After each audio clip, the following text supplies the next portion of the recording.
പുതിയ income tax വന്നപ്പോ അതിൽ ചെയ്തിട്ടുള്ള എന്താണെന്ന് വെച്ചിട്ടുണ്ടെങ്കിൽ സെക്ഷൻ 288 പകരം വന്നുള്ള സെക്ഷൻ 5153B എന്ന് പറഞ്ഞ സെക്ഷനാണ്. ആ 5153B സെക്ഷനെ റെഫർ ചെയ്തുകൊണ്ടാണ് സെക്ഷൻ 21 അക്കൗണ്ടിന്റെ ഡെഫിനിഷൻ കൊടുത്തിട്ടുള്ളത്. അപ്പൊ അക്കൗണ്ട് ഡെഫിനിഷനിലൊന്നും മാറ്റമില്ല.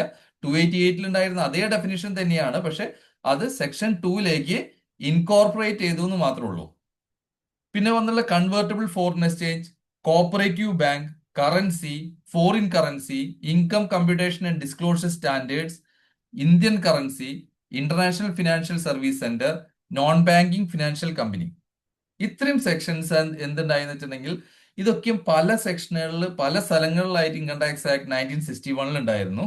ആ ഡെഫിനിഷൻസിനെല്ലാരും കൂടി ഇപ്പൊ സെക്ഷൻ 2 ഇൻകോർപ്പറേറ്റ് ചെയ്യുകയാണ് ചെയ്തിട്ടുള്ളത്. ഡെഫിനിഷനിലൊന്നും ചേഞ്ച് വന്നിട്ടില്ല. പക്ഷെ അത് ഇൻകോർപ്പറേറ്റ് ചെയ്തിട്ടുള്ളത് സെക്ഷൻ 2 ആക്കി. പണ്ട് സെക്ഷൻ 2 ഈ സെക്ഷൻസ് ഈ ഡെഫിനിഷൻസ് നോക്കിക്കഴിഞ്ഞാൽ കിട്ടില്ലായിരുന്നു. പക്ഷെ അത് പല സ്ഥലങ്ങളിലായിട്ട് കിടക്കുന്നുണ്ടായിരുന്നു. അപ്പോൾ അതിനെ നമുക്ക് ഇതിലേക്ക് ഇൻകോർപ്പറേറ്റ് ചെയ്യാണ് ചെയ്തിട്ടുള്ളത്. പെർമനന്റ് അക്കൗണ്ട് നമ്പർ നോക്കിക്കഴിഞ്ഞാൽ പെർമനന്റ് അക്കൗണ്ട് നമ്പർ എന്ന ഡെഫിനേഷൻ സെക്ഷൻ 2 നമുക്ക് കാണാൻ പറ്റില്ലായിരുന്നു. പക്ഷെ 139 പഴയ 139 ആ സെക്ഷൻ ഉണ്ടായിരുന്നു, ആ ഡെഫിനേഷൻ ഉണ്ടായിരുന്നു പെർമനന്റ് അക്കൗണ്ട് നമ്പർ. ഇപ്പൊ അത് നേരെ വന്ന് 276 എന്ന് പറഞ്ഞ സെക്ഷനിലേക്കാണ് കൊണ്ടുവന്നുള്ളത്. അതുപോലെ public sector bank, recognised stock exchange of India, Reserve Bank of India, schedule bank, security exchange board of India, senior citizen. Senior സിറ്റിസന്റെ ഡെഫിനേഷൻ ഉണ്ടായിരുന്നത് 80 TTB എന്ന് പറഞ്ഞ സെക്ഷനിലും 194A എന്ന് പറഞ്ഞുള്ള സെക്ഷനിലും അതുപോലെ 80D എന്ന് പറഞ്ഞ സെക്ഷനിലും ഒക്കെയാണ് ഈ സീനിയർ സിറ്റിസന്റെ ഡെഫിനേഷൻ പറഞ്ഞിട്ടുണ്ടായത്. സെക്ഷൻ 2 പറഞ്ഞിട്ടുണ്ടായിരുന്നില്ല. അപ്പൊ ഇൻകം ടാക്സ് ആക്ട് സെക്ഷൻ 2 ഇപ്പൊ ഡെഫിനിഷനിലേക്ക് അത് 2025 ആക്ടിൽ അത് ഇൻകോർപ്പറേറ്റ് ചെയ്തു. അപ്പോൾ സീനിയർ സിറ്റിസന്റെ ഡെഫിനിഷനിൽ ഇപ്പോ ഡെഫിനിഷന്റെ സെക്ഷനിൽ ഇപ്പോ സീനിയർ സിറ്റിസൺ ക്ലിയർ ആയിട്ട് ഡിഫൈൻ ചെയ്തിട്ടുണ്ട്. ഇനി സ്പെഷ്യൽ എക്കണോമിക്സ് ആണ് stamp duty valuable valuation officer. Valuation ഓഫീസറൊക്കെയും ഡിഫൈൻ ചെയ്തിട്ടുണ്ടായിരുന്ന സെക്ഷൻ 142A വാല്യുവേഷന്റെ ഭാഗത്ത്, അതുപോലെ 55A എന്ന് പറഞ്ഞ സെക്ഷനിലും അതുപോലെ 269L ഈ സെക്ഷനുകളിലൊക്കെ ആയിരുന്നു വാല്യുവേഷൻ ഓഫീസറുടെ ഡെഫിനിഷൻ വന്നിട്ടുണ്ടായിരുന്നത്. ഈ സെക്ഷൻ 2 അതുണ്ടായിരുന്നില്ല. ആ സെയിം ഡെഫിനിഷൻ തന്നെയാണ് വാല്യുവേഷൻ ഓഫീസറുടെ ഡെഫിനിഷൻ ഇങ്ങോട്ട് ഇൻകോർപ്പറേറ്റ് ചെയ്യുകയാണ് ചെയ്തത്. അപ്പൊ ഡെഫിനിഷൻ നമ്മൾ നോക്കിക്കഴിഞ്ഞാൽ കാര്യമായുള്ള ചേഞ്ചസ് ഡെഫിനേഷനിൽ വരുത്താതെയാണ് ചേഞ്ചസ് കൊണ്ടുവന്നത്. പക്ഷെ ഡെഫിനേഷൻ സെക്ഷൻസ് കൂടിയിട്ടുണ്ട്. അത് കൂടാനുള്ള റീസൺ എന്തുകൊണ്ടാണെന്ന് വെച്ചാൽ പല സെക്ഷനിലും സ്കാറ്റേർഡ് ആയി കിടന്നുള്ള ഡെഫിനേഷനെ ഈ സെക്ഷൻ 2 ഇൻകോർപ്പറേറ്റ് ചെയ്യാണ് ചെയ്തിട്ടുള്ളത്. നമുക്കിനി കുറച്ച് സെക്ഷൻസ് ഇമ്പോർട്ടന്റ് ആയിട്ട് എനിക്ക് ഫീൽ ചെയ്തുള്ള കുറച്ച് സെക്ഷൻസ് ആണ് ഞാൻ ഇതിൽ പറയുന്നത്. ഇനി നിങ്ങൾക്ക് എന്തെങ്കിലും സെക്ഷൻ 2 ഡെഫിനിഷൻ സെക്ഷനിൽ ഞാൻ ബെയർ ആക്ട് ഷെയർ ചെയ്യാം. അതിൽ ഏതെങ്കിലും സെക്ഷനിൽ നിങ്ങൾക്ക് ഒരു കൺഫ്യൂഷൻ ഉണ്ട്, അല്ലെങ്കിൽ നിങ്ങൾക്ക് എന്തെങ്കിലും ഡിസ്കസ് ചെയ്യണമെന്നുണ്ടെങ്കിൽ നിങ്ങൾക്ക് കമന്റ് ചെയ്യാം. നിങ്ങൾക്ക് ഇതില് ഗ്രൂപ്പിൽ നിങ്ങൾക്ക് മെസ്സേജ് ഇടാം, അതിന് ഞാൻ റിപ്ലൈ തരാം. അപ്പൊ നിങ്ങൾക്ക് എന്താണ് അതിന്റെ ഡീറ്റെയിൽ ആയിട്ടുള്ള ഒരു ക്വസ്റ്റ്യൻ ആണെന്ന് വെച്ചാൽ നന്നായി. നമുക്ക് ഏത് ഏരിയയിലാണ് ഏത് ഡെഫിനേഷനിലാണ് നിങ്ങൾക്ക് കൺഫ്യൂഷൻ ഉള്ളതെന്ന് വെച്ചിട്ടുണ്ടെങ്കിൽ അത് നമുക്ക് അവിടെ പോസ്റ്റ് ചെയ്യാം. ഇനി കുറച്ച് ഡെഫിനേഷൻസ് നമുക്ക് ഡിസ്കസ് ചെയ്യാവുന്നതാണ്. ഇത് സെക്ഷൻ 2.1 നേരത്തെ പറഞ്ഞു, അക്കൗണ്ടന്റ് ഡെഫിനേഷൻ ആണ്. മുമ്പ് കൊടുത്തിട്ടുണ്ടായിരുന്നത് അത് 288 ക്ലിയർ ആയിട്ട് ഒരു ഡെഫിനേഷൻ സെക്ഷനിൽ ഉണ്ടായിരുന്നില്ല. അപ്പോൾ ഇപ്പൊ അത് 5153B എന്ന് പറഞ്ഞ സെക്ഷനിലാണ് ശരിക്ക് അക്കൗണ്ടന്റിനെ ഡിഫൈൻ ചെയ്യുന്നത്. പക്ഷെ ആ റെഫറൻസ് പറഞ്ഞുകൊണ്ട് അക്കൗണ്ടന്റ് മീൻസ് എന്ന് പറഞ്ഞിട്ട് ഈ സെക്ഷൻ 5153Bനെയാണ് റെഫർ ചെയ്തിട്ടുള്ളത്. അപ്പോൾ ഇപ്പൊ ഡെഫിനിഷൻ സെക്ഷനിൽ അക്കൗണ്ടന്റ് വന്നിട്ടുണ്ട്. മുമ്പ് ഡെഫിനിഷൻ സെക്ഷനിൽ അക്കൗണ്ടന്റ് ഇല്ലായിരുന്നു. അഗ്രികൾച്ചർ ഇൻകം നോക്കി കഴിഞ്ഞാൽ അഗ്രികൾച്ചർ ഇൻകത്തിന്റെ ഡെഫിനിഷനിൽ കാര്യമായിട്ടുള്ള മാറ്റം ഇല്ലെങ്കിലും അതിൽ ചെറിയൊരു റീഓർഗനൈസേഷൻ വന്നിട്ടുണ്ട്. വെച്ചിട്ടുണ്ടെങ്കിൽ ക്യാപിറ്റൽ അസറ്റ്സിന്റെ ഡെഫിനിഷനിൽ നമുക്കൊരു സെർട്ടൻ ലിമിറ്റിന്റെ ഉള്ളിലുള്ള ക്യാപിറ്റൽ അസറ്റുകൾ അഗ്രികൾച്ചറൽ ഇൻകം ആയിട്ട് അഗ്രികൾച്ചർ ലാൻഡ് ആയിട്ട് സെർട്ടൻ ലിമിറ്റുകളിലുള്ള അഗ്രികൾച്ചർ ലാൻഡുകളെ ക്യാപിറ്റൽ അസറ്റ് ആയിട്ട് ട്രീറ്റ് ചെയ്യില്ല. അതിപ്പോ മുനിസിപ്പൽ ലിമിറ്റിന്റെ 2 കിലോമീറ്റർ, 4 കിലോമീറ്റർ, 6 കിലോമീറ്റർ, 8 കിലോമീറ്റർ ഈ ദൂരപരിധിയിലാണ്, പോപ്പുലേഷൻ അനുസരിച്ചാണ് പറയുന്നത്. 10,000 to 1 lakh, 1 lakh to 10 lakh, അങ്ങനെ പറഞ്ഞ എബൌട്ട് 10 lakh, ഇങ്ങനെ 3 ലിമിറ്റാണ് പോപ്പുലേഷൻ ലിമിറ്റ് പറയുന്നത്. ഈ പോപ്പുലേഷൻ ലിമിറ്റ് ഉള്ള മുനിസിപ്പൽ ലിമിറ്റിന്റെ 2 കിലോമീറ്റർ, 6 കിലോമീറ്റർ, 8 കിലോമീറ്റർ ദൂരപരിധിയിലൊക്കെയുള്ള ലാൻഡുകളെ ഉള്ളിലുള്ള ലാൻഡുകളെ അർബൻ അഗ്രികൾച്ചർ ലാൻഡുകളായിട്ടാണ് കണക്കാക്കുന്നത്. ഈ അർബൻ അഗ്രികൾച്ചർ ലാൻഡിന്റെ അതേ ക്രൈറ്റീരിയ തന്നെ അഗ്രികൾച്ചർ ഇൻകത്തിലും ഇതിലും പറഞ്ഞിട്ടുണ്ടായിരുന്നു. വെച്ചാൽ അഗ്രികൾച്ചർ ഇൻകത്തിന്റെ ഇപ്പൊ നമ്മളുടെ അഗ്രികൾച്ചർ ലാൻഡിന്റെ വിസിനിറ്റിയിൽ ഏതെങ്കിലും ബിൽഡിംഗ് ഉണ്ട്, അത് നമ്മളുടെ അഗ്രികൾച്ചർ പ്രൊഡ്യൂസ് പ്രോസസ് ചെയ്യുന്നതിന് വേണ്ടി ഉപയോഗിക്കുന്നുണ്ടെങ്കിൽ ആ ബിൽഡിംഗ് ഈ ലിമിറ്റിന്റെ ഉള്ളിലാണെങ്കിൽ അത് അഗ്രികൾച്ചർ ഇൻകം ആയിട്ട് കണക്കാക്കില്ലായിരുന്നു. അപ്പൊ ആ ഒരു ഡെഫിനിഷന്റെ ആ പാർട്ട് അവിടുന്ന് റെഫറൻസ് കൊടുത്തുകൊണ്ട് ആ സെക്ഷനിലേക്ക് സെക്ഷൻ 222-ലെ റെഫറൻസ് കൊടുത്തുകൊണ്ട് ആ പാർട്ട് നിന്ന് ഡിലീറ്റ് ചെയ്തു. അത്രയ്ക്ക് ഡ്യൂപ്ലിക്കേഷൻ ഒഴിവാക്കാൻ വേണ്ടിയിട്ടാണ് അങ്ങോട്ട് ക്രോസ് റെഫറൻസ് ചെയ്യാണ് ചെയ്തിട്ടുള്ളത്. അത്ര മാത്രമാണ് അഗ്രികൾച്ചർ ഇൻകത്തിൽ ഒരു ചേഞ്ച് ആയിട്ട് വന്നിട്ടുള്ളൂ. ഇനി സെക്ഷൻ 213-ൽ വന്നുള്ള ചേഞ്ച് അസസ്മെന്റ് എന്നുള്ളതാണ്. അസസ്മെന്റ് എന്ന് പറഞ്ഞിട്ടുണ്ടെങ്കിൽ മുമ്പുണ്ടായിരുന്ന അസസ്മെന്റ് എന്ന് പറഞ്ഞാൽ assessment on includes re assessment എന്ന് പറഞ്ഞിട്ടുണ്ടായിരുന്നു. അസസ്മെന്റ് ഇൻക്ലൂഡിംഗ് റീ അസസ്മെന്റ് ആയിരുന്നു അസസ്മെന്റ് ആയിട്ട് കണക്കാക്കിയിട്ടുണ്ടായിരുന്നത്. ഈ പുതിയ ഡെഫിനിഷൻ നോക്കി കഴിഞ്ഞാൽ അസസ്മെന്റിൽ റീകമ്പ്യൂട്ടേഷനും കൂടി ഉൾപ്പെടുത്തിയിട്ടുണ്ട്. അപ്പോൾ അസസ്മെന്റ് എന്ന് പറഞ്ഞാൽ റീ അസസ്മെന്റ് മാത്രമല്ല, റീകമ്പ്യൂട്ടേഷനും ഒരു അസസ്മെന്റിന്റെ ഭാഗമായിട്ട് തന്നെയാണ് മാറ്റിയിട്ടുള്ളത്. മുമ്പ് റീകമ്പ്യൂട്ടേഷനെ ഡിഫൈൻ ചെയ്തിട്ടുണ്ടായിരുന്നു, പല സെക്ഷനുകളിലായിട്ടാണ് ഡിഫൈൻ ചെയ്തിട്ടുണ്ടായിരുന്നത്. അല്ലെങ്കിൽ അതിനെക്കുറിച്ച് ഡിഫൈൻ ചെയ്തിട്ടില്ലെങ്കിലും റീകമ്പ്യൂട്ടേഷനെ കുറിച്ച് പറയുന്നുണ്ടായിരുന്നു. സെക്ഷൻ 147-ല് 154-ല് 155-ല് ഇവിടേക്കും റീകമ്പ്യൂട്ടേഷൻ എന്നുള്ളത് നമുക്ക് റീകമ്പ്യൂട്ട് ചെയ്യുന്നതിനെ കുറിച്ചും റീകമ്പ്യൂട്ടേഷൻ വേണം എന്നുള്ളതിനെ കുറിച്ചും ആ കാര്യങ്ങളൊക്കെ അവിടെ പറഞ്ഞു പോകുന്നുണ്ടെങ്കിലും ഈ റീകമ്പ്യൂട്ടേഷൻ അസസ്മെന്റിന്റെ ഭാഗമാക്കിയിട്ടുണ്ടായിരുന്നില്ല. ഇപ്പൊ ഈ പുതിയ അമെന്റ്മെന്റോട് കൂടിയിട്ട് റീകമ്പ്യൂട്ടേഷനും കൂടി അസസ്മെന്റ് ഭാഗമാക്കിയാണ് ചെയ്തിട്ടുള്ളത്. പല കോർട്ടുകളും ഹൈക്കോർട്ടുകളും സുപ്രീം കോർട്ടുകളൊക്കെയും നേരത്തെ തന്നെ പല കേസ് ഡിസിഷൻസിലും പറഞ്ഞിട്ടുണ്ടായിരുന്നു ഇത് ഹോൾ പ്രോസസ്സിനെയാണ് അസസ്മെന്റ് എന്ന് പറയുന്നത്. ഇപ്പോൾ ഒരു അസസ്മെന്റ് ചെയ്ത് അതിന്റെ റീകമ്പ്യൂട്ടേഷനും കമ്പ്യൂട്ടേഷനും അതെല്ലാം ഒരു ഒറ്റ പ്രോസസ്സാണ്. അതിനെല്ലാം കൂടിയാണ് അസസ്മെന്റ് എന്നുള്ളത് പറയാന്നുള്ളത് പല ഡിസിഷൻസ് ഉണ്ടായിരുന്നു. അപ്പൊ ആ ഡിസിഷൻസിനെ ബേസ് ചെയ്ത് അസസ്മെന്റിനെ കുറച്ചും കൂടി വലുതാക്കിയാണ്. ഇപ്പൊ ഇതിൽ ചില ഇഷ്യൂസ് വരാവുന്ന വെച്ചാൽ ഈ റീകമ്പ്യൂട്ടേഷൻ അസസ്മെന്റ് ഭാഗമാവുമ്പോൾ ഈ ടൈം ലിമിറ്റ് അസസ്മെന്റ് കംപ്ലീറ്റ് ചെയ്യാനുള്ള ടൈം ലിമിറ്റ് ഈ റീകമ്പ്യൂട്ടേഷനും അപ്ലിക്കബിൾ ആവുമോ എന്നുള്ളതൊക്കെയും ഇനി വരാവുന്ന ലിറ്റിഗേഷന്റെ ഒരു ഭാഗമാണ്. ഇപ്പോൾ അസസ്മെന്റ് ഓൾറെഡി ഇൻക്ലൂഡ് റീകമ്പ്യൂട്ടേഷൻ. അപ്പോൾ ഒരു റീകമ്പ്യൂട്ടേഷൻ വരാണ്, നമുക്കൊരു ട്രൈബ്യൂണൽ ഓർഡർ വന്നു, അതിനെ റീകമ്പ്യൂട്ട് ചെയ്തു. ആ റീകമ്പ്യൂട്ട് ചെയ്ത് വരുമ്പോൾ അസസ്മെന്റ് അപ്പൊ ഈ അസസ്മെന്റ് ഭാഗമാകുമ്പോൾ അസസ്മെന്റിന് എല്ലാവരും ടൈം ലിമിറ്റുകൾ പറയുന്നുണ്ട്. അപ്പൊ ടൈം ലിമിറ്റ് ഈ റീകമ്പ്യൂട്ടേഷനും അപ്ലിക്കബിൾ ആവുമോ എന്നുള്ളത് നമുക്ക് ആലോചിക്കേണ്ട ഒരു കാര്യമാണ്. ചിലപ്പോൾ അപ്ലിക്കബിൾ ആവാം. ഇനി സെക്ഷൻ 290-ല് എന്താണ് ബുക്സ് ഓഫ് അക്കൗണ്ട് എന്ന് പറഞ്ഞുള്ളത്. ബുക്സ് ഓഫ് അക്കൗണ്ട് ഡെഫിനേഷനിൽ വരുമ്പോൾ അവിടെ ഒരു ഇൻക്ലൂസീവ് ഡെഫിനേഷൻ ആണ്. മുമ്പ് ഇൻക്ലൂസീവ് ഡെഫിനേഷൻ തന്നെയായിരുന്നു. ഇൻക്ലൂസീവ് ഡെഫിനേഷൻ കൊടുത്തിട്ടുള്ളതിൽ ക്ലൗഡ് ബേസ്ഡ് സ്റ്റോറേജ് പഴയ ഡെഫിനേഷനിൽ ഉണ്ടായിരുന്നില്ല. അപ്പൊ ഇപ്പോ ക്ലൗഡ് ബേസ്ഡ് സ്റ്റോറേജും കൂടി ഇൻക്ലൂഡ് ചെയ്യാണ് ഉണ്ടായിട്ടുള്ളത്. അപ്പൊ ക്ലൗഡ് ബേസ്ഡ് സ്റ്റോറേജ് ഉപയോഗിച്ചുകൊണ്ട് നമ്മൾ ബുക്സ് മെയിൻറ്റെയിൻ ചെയ്യുന്നുണ്ടെങ്കിൽ അതും ബുക്സ് ഓഫ് അക്കൗണ്ട്സ് ആയിട്ട് കണക്കാക്കും. അതുകൂടെ ഇലക്ട്രോമാഗ്നറ്റിക് ഡാറ്റ സ്റ്റോറേജസും പോർട്ടബിൾ ഡാറ്റ സ്റ്റോറേജ് ആയിരിക്കാം, അതുപോലെ എക്സ്റ്റേണൽ ഹാർഡ് ഡിസ്ക് ആയിരിക്കാം, മെമ്മറി കാർഡ് ആയിരിക്കാം. ഇതൊക്കെയും ബുക്സ് ഓഫ് അക്കൗണ്ട്സ് ആണ്. ഇത് കൂടാതെ ഇതിന്റെ പ്രിന്റ് ഔട്ട്സും ബുക്സ് ഓഫ് അക്കൗണ്ട്സ് ആയിട്ട് തന്നെയാണ് കണക്കാക്കുക. ഈ ക്ലൗഡ് ബേസ്ഡ് ആയിട്ടുള്ള സിസ്റ്റം ആണെങ്കിലും പോർട്ടബിൾ ഡാറ്റ സ്റ്റോറേജിലാണെങ്കിലും എക്സ്റ്റേണൽ ഹാർഡ് ഡിസ്കിലാണെങ്കിലും അതുപോലെ മെമ്മറി കാർഡിനാണെങ്കിലും അതിൽ നിന്ന് വരുന്ന പ്രിന്റ് ഔട്ടും ബുക്സ് ഓഫ് അക്കൗണ്ട്സ് ആയിട്ടാണ് ട്രീറ്റ് ചെയ്യുക. ഇനി സെക്ഷൻ 223 ചാരിറ്റബിൾ പർപ്പസ് ആണ്. മുമ്പ് സെക്ഷൻ 215 എന്ന് പറഞ്ഞുള്ള സെക്ഷനിലായിരുന്നു ഡിഫൈൻ ചെയ്തിട്ടുള്ളത്. ഈ ചാരിറ്റബിൾ പർപ്പസിന് ചാരിറ്റബിൾ ഓർഗനൈസേഷൻസ് ആയിട്ടാണ്, NPO ടാക്സേഷൻ റിലേറ്റഡ് ആയിട്ടാണ് കൂടുതൽ ഇമ്പോർട്ടൻസ് വരുന്നുണ്ടെങ്കിലും ആ ഡെഫിനിഷനിലുള്ള ചേഞ്ച് നമുക്കൊന്ന് ഇവിടെ നിന്ന് ജസ്റ്റ് ഡിസ്കസ് ചെയ്ത് പോവാം. ചാരിറ്റബിൾ പർപ്പസിൽ കവർ ചെയ്യുന്ന കുറച്ച് പോയിന്റുകൾ ഉണ്ടായിരുന്നു. ഒന്ന് relief of poor charitable purpose ആയിട്ടാണ് കണക്കാക്കിയിരുന്നത്. Education, yoga, medical relief, preservation of environment including watersheds, forest and wildlife, preservation of monuments or places or objects or artistic or historic interest, advancement of any other object of public utility. ഇപ്പൊ ഈ ലാസ്റ്റത്തെ പറഞ്ഞ limb advancement of any other object of public യൂട്ടിലിറ്റിയിലാണ് ഈ charitable പർപ്പസിൽ പുതിയ income tax ആക്ടിൽ change വന്നിട്ടുള്ളത്. അതിന് മുമ്പുണ്ടായിരുന്ന എല്ലാ ക്ലോസസും അതുപോലെ തന്നെ മെയിൻറ്റെയിൻ ചെയ്തിട്ട് ലാസ്റ്റ്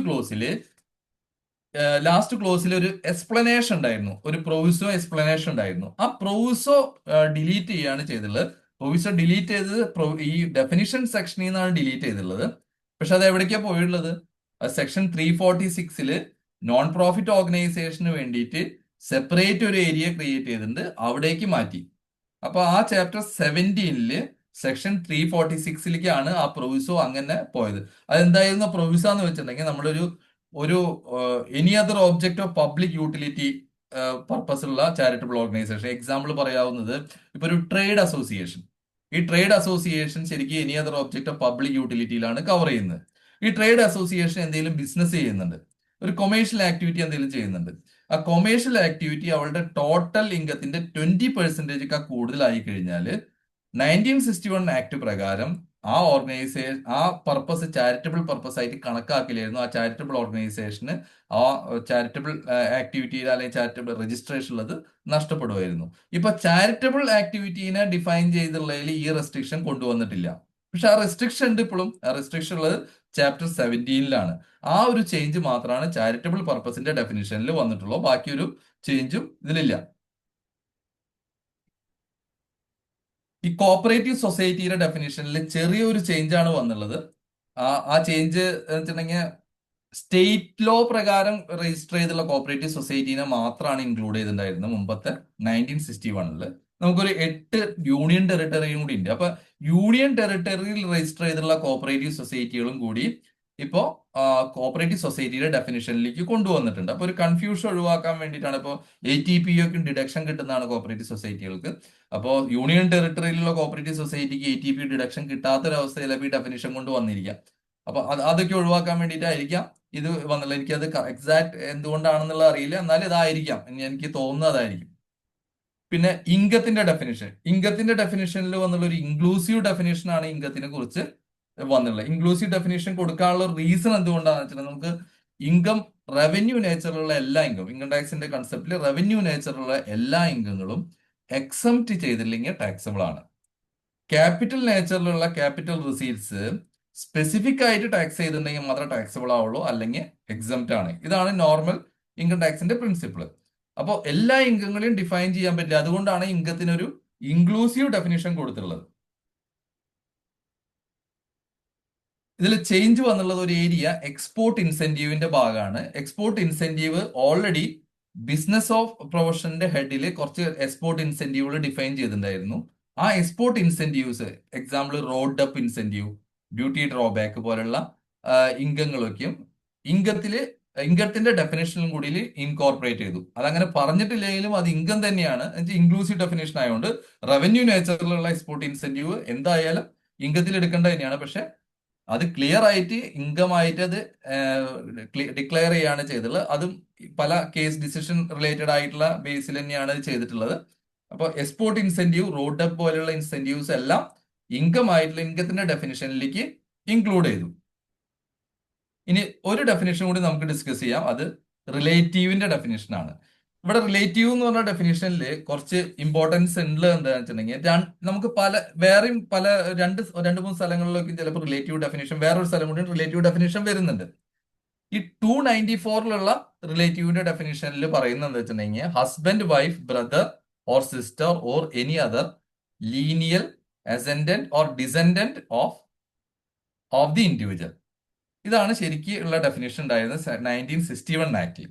ഈ ഈ ഈ ഡെഫിനേഷന് ചെറിയൊരു ചേഞ്ചോട് കൂടിയിട്ട് ലീനിയൽ അസെൻഡന്റിന്റെ അവിടെ പെറ്റേണൽ ഓർ മെറ്റേണൽ എന്നും കൂടി ആഡ് ചെയ്തു. അപ്പൊ അതില് വന്നുള്ള ഒരു മാറ്റം എന്താണെന്ന് വെച്ചിട്ടുണ്ടെങ്കിൽ ലീനിയൽ അസെൻഡന്റ് എന്ന് പറഞ്ഞാൽ ഞാനൊരു വ്യക്തിയാണ്, എന്റെ ലീനിയൽ അസെൻഡന്റ് എന്ന് പറയുന്നത് എന്റെ അച്ഛനമ്മയും വരും. അച്ഛൻ മാത്രമല്ല, അച്ഛനമ്മയും വരും. അതുപോലെ അച്ഛന്റെ അച്ഛനമ്മയും വരും, അമ്മേരെ അച്ഛനമ്മയും വരും. അപ്പൊ ഇതാണ് ആ ലൈൻ എന്ന് പറയുന്നത് റിലേറ്റീവിന്റെ ഡെഫിനേഷൻ. അപ്പൊ ലീനിയൽ അസെൻഡന്റിൽ പെറ്റേണലും വരും, മെറ്റേണലും വരും.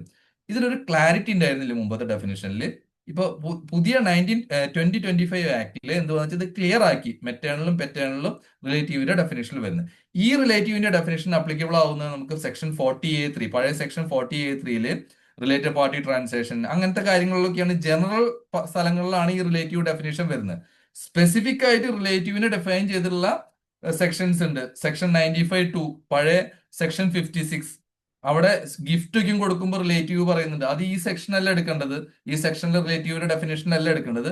അവിടെ സെക്ഷൻ 56-ൽ അല്ലെങ്കിൽ പുതിയ സെക്ഷൻ 92(5)-ൽ പറഞ്ഞിട്ടുള്ള റിലേറ്റീവിന്റെ ഡെഫിനേഷൻ വേണം എടുക്കാൻ വേണ്ടി. അത് കുറച്ചും കൂടി വൈഡ് ആണ്. ഇത് കുറേയും കൂടി ക്ലോസ്ഡ് ആയിട്ടുള്ള ഒരു ഡെഫിനേഷൻ ആണ്. പക്ഷെ സെക്ഷൻ 92(5)-ല് പഴയ സെക്ഷൻ 56-ലുള്ള ഡെഫിനേഷൻ കുറേയും കൂടി വൈഡ് ആണ്. അപ്പൊ ആ രണ്ട് ഡെഫിനേഷൻ തമ്മിലുള്ള വ്യത്യാസം നമ്മൾ മനസ്സിലാക്കണം. ഇത് ജനറൽ ആയിട്ട് വേറെ റിലേറ്റീവിന്റെ ഡെഫിനേഷൻ എവിടെയും പറഞ്ഞിട്ടില്ലെങ്കിൽ സെക്ഷൻ 294 പ്രകാരമുള്ള റിലേറ്റീവിന്റെ ഡെഫിനേഷൻ ആണ് ആപ്ലിക്കബിൾ ആയി വരിക. ഇത്രയാണ് നമുക്ക് ഡെഫിനിഷൻ സെക്ഷനിലുള്ളത്. ഇനി ഡെഫിനിഷൻ കഴിഞ്ഞു കഴിഞ്ഞാൽ നമുക്ക് ഒരു സെക്ഷനും കൂടി ഈ ചാപ്റ്ററിലുണ്ട്. അത് ടാക്സ് ഇയർ ആണ്. പ്രീവിയസ് ഇയർ എന്നുള്ള കൺസെപ്റ്റ് എടുത്ത് കളഞ്ഞിട്ട് ടാക്സ് ഇയർ എന്നുള്ള കൺസെപ്റ്റ് കൊണ്ടുവന്നപ്പോൾ അതിന്റെ ഒരു ഡെഫിനിഷൻ ആണ് പറയുന്നത്. നമുക്ക് നോക്കിക്കഴിഞ്ഞാൽ അറിയാം, ഈ 12 മന്ത് പീരീഡ് തന്നെയാണ് കണക്കാക്കുന്നത്. ഫിനാൻഷ്യൽ ഇയറിലെ 12 മന്ത് പീരീഡ് ആണ് സ്റ്റാർട്ടിങ് ഫ്രം April 1st. അത് തന്നെയാണ് ടാക്സ് ഇയർ ആയിട്ട് കണക്കാക്കുന്നത്. ഇപ്പൊ ഒരു പുതിയ ബിസിനസ് ആണെങ്കിൽ ഏത് ഡേറ്റിലാണ് സെറ്റപ്പ് ചെയ്തിട്ടുള്ളത്, അല്ലെങ്കിൽ ഏത് ഡേറ്റിലാണ് അതിന്റെ സോഴ്സ് ഓഫ് ഇൻകം വന്നിട്ടുള്ളത്, ആ ഡേറ്റ് തൊട്ടിട്ട് ഫിനാൻഷ്യൽ ഇയർ എൻഡ് ചെയ്യുന്നവരെയാണ് ഒരു ടാക്സ് ഇയർ ആവുന്നത്. സെയിം തന്നെയായിരുന്നു നമ്മുടെ പ്രീവിയസ് ഇയർ എന്നുള്ള കൺസെപ്റ്റ്, പേര് മാറിയെന്ന് മാത്രമേ ഉള്ളൂ. പക്ഷെ ഇതൊരു ടാക്സ് ഇയർ എന്നുള്ള കൺസെപ്റ്റ് ആണ് ഇനി നമ്മൾ മനസ്സിലാക്കേണ്ടത്. അസസ്മെന്റ് ഇയറോ പ്രീവിയസ് ഇയറോ ഇനി ഇല്ല. അപ്പൊ സെക്ഷൻ 3 ഇതിനെ കുറിച്ച് മാത്രമേ പറയുന്നുള്ളൂ. അപ്പൊ സെക്ഷൻ 3 നമുക്ക് ടാക്സ് ഇയർ എന്നുള്ള കൺസെപ്റ്റ് പുതിയതാണ്, അത് നിങ്ങൾ മനസ്സിലൊന്ന് കയറ്റാം. അസസ്മെന്റ് ഇയറും അതേപോലെ തന്നെ പ്രീവിയസ് ഇയറും ഇനി ഇല്ല എന്നുള്ളത് നമുക്ക് മനസ്സിലാക്കാം. ടാക്സ് ഇയർ എന്നുള്ള കൺസെപ്റ്റ് മാത്രമേ ഉള്ളൂ. ഇത്രയും നമുക്കിപ്പോ ഈ ചാപ്റ്റർ 1 കവർ ചെയ്യുന്നത്. Section 1, section 2, section 3. നിങ്ങൾക്ക് എന്തെങ്കിലും ഇതിലൊരു ചെറിയ സംശയങ്ങൾ ഉണ്ടെങ്കിൽ നമുക്ക് ഒന്നുകൂടി ഇപ്പോൾ ഇവിടെ ചോദിക്കാം. ചെറിയ സംശയങ്ങൾ നമുക്ക് ക്ലിയർ ചെയ്ത് പോവാം. അത്ര അധികം സമയം കളയാതെ നിങ്ങൾക്ക് എന്തെങ്കിലും ക്വസ്റ്റ്യൻസ് ഉണ്ടെങ്കിൽ ചോദിക്കാം. അല്ലെങ്കിൽ ഒരുപാട് മൊണോട്ടോണസ് ആവും, നിങ്ങൾക്കും ഫീൽ ചെയ്യും ഡ്രൈ ആയിട്ട്. നിങ്ങൾക്ക് എന്തെങ്കിലും ഈ ഒരു ഏരിയയിൽ ഈ 3 സെക്ഷനിൽ എന്തെങ്കിലും ഉണ്ടെങ്കിൽ ഇപ്പൊ നമുക്ക് ചോദിച്ച് ക്ലിയർ ചെയ്യാൻ പറ്റുന്ന കാര്യങ്ങൾ ഇപ്പൊ ക്ലിയർ ചെയ്യാം. കൂടുതൽ ക്ലിയർ ചെയ്യേണ്ടതാണെങ്കിൽ നമുക്ക് ഗ്രൂപ്പിൽ പോസ്റ്റ് ചെയ്യോ അല്ലെങ്കിൽ സെഷൻ കഴിഞ്ഞിട്ടോ ചെയ്യാം. എന്തെങ്കിലും ഉണ്ടോ ആരെങ്കിലും? അതിന് ഹാൻഡ് റൈസ് ചെയ്ത് കഴിഞ്ഞാൽ നമുക്ക് ആ ക്വസ്റ്റിനിലേക്ക് കടക്കാം. അല്ലെങ്കിൽ പ്രത്യേകിച്ച് ഒന്നുമില്ലെങ്കിൽ നമുക്ക് അടുത്ത സെക്ഷനിലേക്ക് പോവാം. ആർക്കെങ്കിലും എന്തെങ്കിലും പറയാനുണ്ടോ? സർ, ടോണി സർ ഒരു ക്വസ്റ്റ്യൻ പോസ്റ്റ് ചെയ്തിട്ടുണ്ട്. അതെ, ഓക്കെ.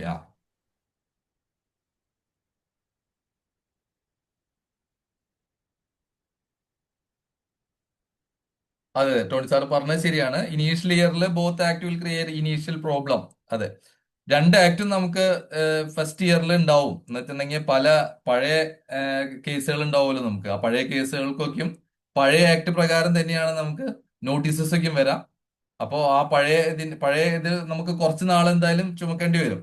പിന്നെ അത് മാത്രമല്ല, പഴയ ആക്ട് മുഴുവനായിട്ട് പോകുന്നില്ല. നമുക്ക് ഈ ആക്ട് പഠിക്കുമ്പോൾ നമുക്ക് കാണാം പല സ്ഥലങ്ങളിലും സെക്ഷൻ 10 എടുത്ത ഷെഡ്യൂളുകളിലൊക്കെ പലതിലും അവര് ഇൻക്ലൂഡ് ചെയ്തിട്ടുള്ളത് പഴയ ആക്ടിനെ റെഫർ ചെയ്തുകൊണ്ട് തന്നെയാണ്. അപ്പൊ പഴയ ആക്ട് 1961 ആക്ട് എവിടേക്കും പോകുന്നില്ല. 1961 ആക്ട് ഇവിടെ തന്നെയുണ്ട്. അപ്പൊ ആ സെക്ഷനിലത്തെ പല സെക്ഷനുകളിലും ഈ പുതിയ ആക്ടിൽ റെഫർ ചെയ്യുന്നുണ്ട്. അപ്പൊ നമുക്കത് മുഴുവൻ ഇഗ്നോർ ചെയ്തിട്ട് മുന്നോട്ട് പോകാൻ പറ്റില്ല. പക്ഷെ ഇത് കുറച്ച് കോംപ്ലിക്കേഷൻ എല്ലാവർക്കും ഉണ്ടാക്കും ഇനീഷ്യൽ സ്റ്റേജുകളിൽ. പ്രത്യേകിച്ച് ഇനി ഏപ്രിൽ വരുമ്പോഴാണ് നമുക്ക് നോട്ടീസസ് വന്നു തുടങ്ങുമ്പോഴും ഇനി റിട്ടേൺ ഫയൽ ചെയ്യുമ്പോൾ പ്രത്യേകിച്ച് ശ്രദ്ധിക്കേണ്ട ഒരു കാര്യം എന്ന് വെച്ചിട്ടുണ്ടെങ്കിൽ 25-26 റിട്ടേൺ ഫയൽ ചെയ്യുന്നത് നമുക്ക് പഴയ ആക്ട് പ്രകാരം തന്നെയാണ് കേട്ടോ. അതിൽ പുതിയ ആക്ട് അല്ല അപ്ലിക്കബിൾ ആവുന്നത്. അത് പഴയ ആക്ട് പ്രകാരം തന്നെയാണ് നമ്മൾ റിട്ടേണൊക്കെ ഫയൽ ചെയ്യാൻ പോകുന്നത്. പുതിയ ആക്ട് അപ്ലിക്കബിൾ ആവുന്നത് നമുക്ക് April 1, 2026 ശേഷമുള്ളൂ. അപ്പൊ അവിടെ തൊട്ടുള്ള ഇൻകത്തിനാണ് പുതിയ ആക്ടിന്റെ അപ്ലിക്കബിലിറ്റി വരുള്ളൂ. അതുവരെ പഴയ ആക്ട് തന്നെയാണ് അപ്ലിക്കബിൾ ആവുന്നത്. വേറെ എന്തെങ്കിലും ക്വസ്റ്റ്യൻ ഉണ്ടോ? സർ, അതുപോലെ ടോണി സാർ ചോദിച്ചിട്ടുണ്ട് നമ്മുടെ ഇൻകം ടാക്സ് പോർട്ടലിന് എന്താ ഉണ്ടാവുക എന്നുള്ളത്.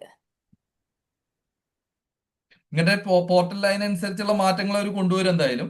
അപ്പൊ എല്ലാ കാര്യങ്ങളും ഇപ്പൊ ഈ ഒരു പീരീഡിലേക്ക് വേണ്ടിയുള്ള റൂൾസ് വന്നിട്ടില്ല. റൂൾസ് വന്നാലാണ് ഇനി വേറെ എന്തെങ്കിലും മാറ്റങ്ങൾ വേണമെന്നുള്ളത് അറിയുള്ളൂ.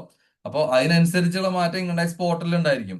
ഇനിയിപ്പോ ഈ പുതിയ ഫിനാൻസ് ആക്ട് വരുമ്പോ ഇപ്പൊ ഏപ്രിൽ നാളെ നമുക്ക് പുതിയ ഫിനാൻസ് ആക്ട് പ്രസന്റ് ചെയ്യാണ്. അപ്പൊ അതിലും ചിലപ്പോ ഇൻകം ടാക്സ് ആക്ട് നിലവിൽ വരുന്നതിനൊക്കെ മുമ്പ് ആദ്യമായിട്ട് അമെൻഡ് ചെയ്യപ്പെടുന്ന ഒരു ആക്ട് ആയിരിക്കും ചിലപ്പോൾ ഇത്.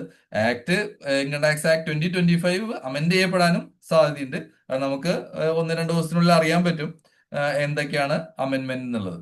അത് നമുക്കൊരു വെബിനാർ ആയിട്ട് ഞങ്ങൾ പ്ലാൻ ചെയ്യുന്നുണ്ട്. ബഡ്ജറ്റ് റിലേറ്റഡ് ആയിട്ടുള്ള ടാക്സേഷൻ പ്രൊവിഷൻസ്, ബഡ്ജറ്റ് റിലേറ്റഡ് ആയിട്ടുള്ള ഒരു വെബിനാർ ആയിട്ട് ഇതിന് ശേഷം നമുക്ക് ചെയ്യുന്നുണ്ട്.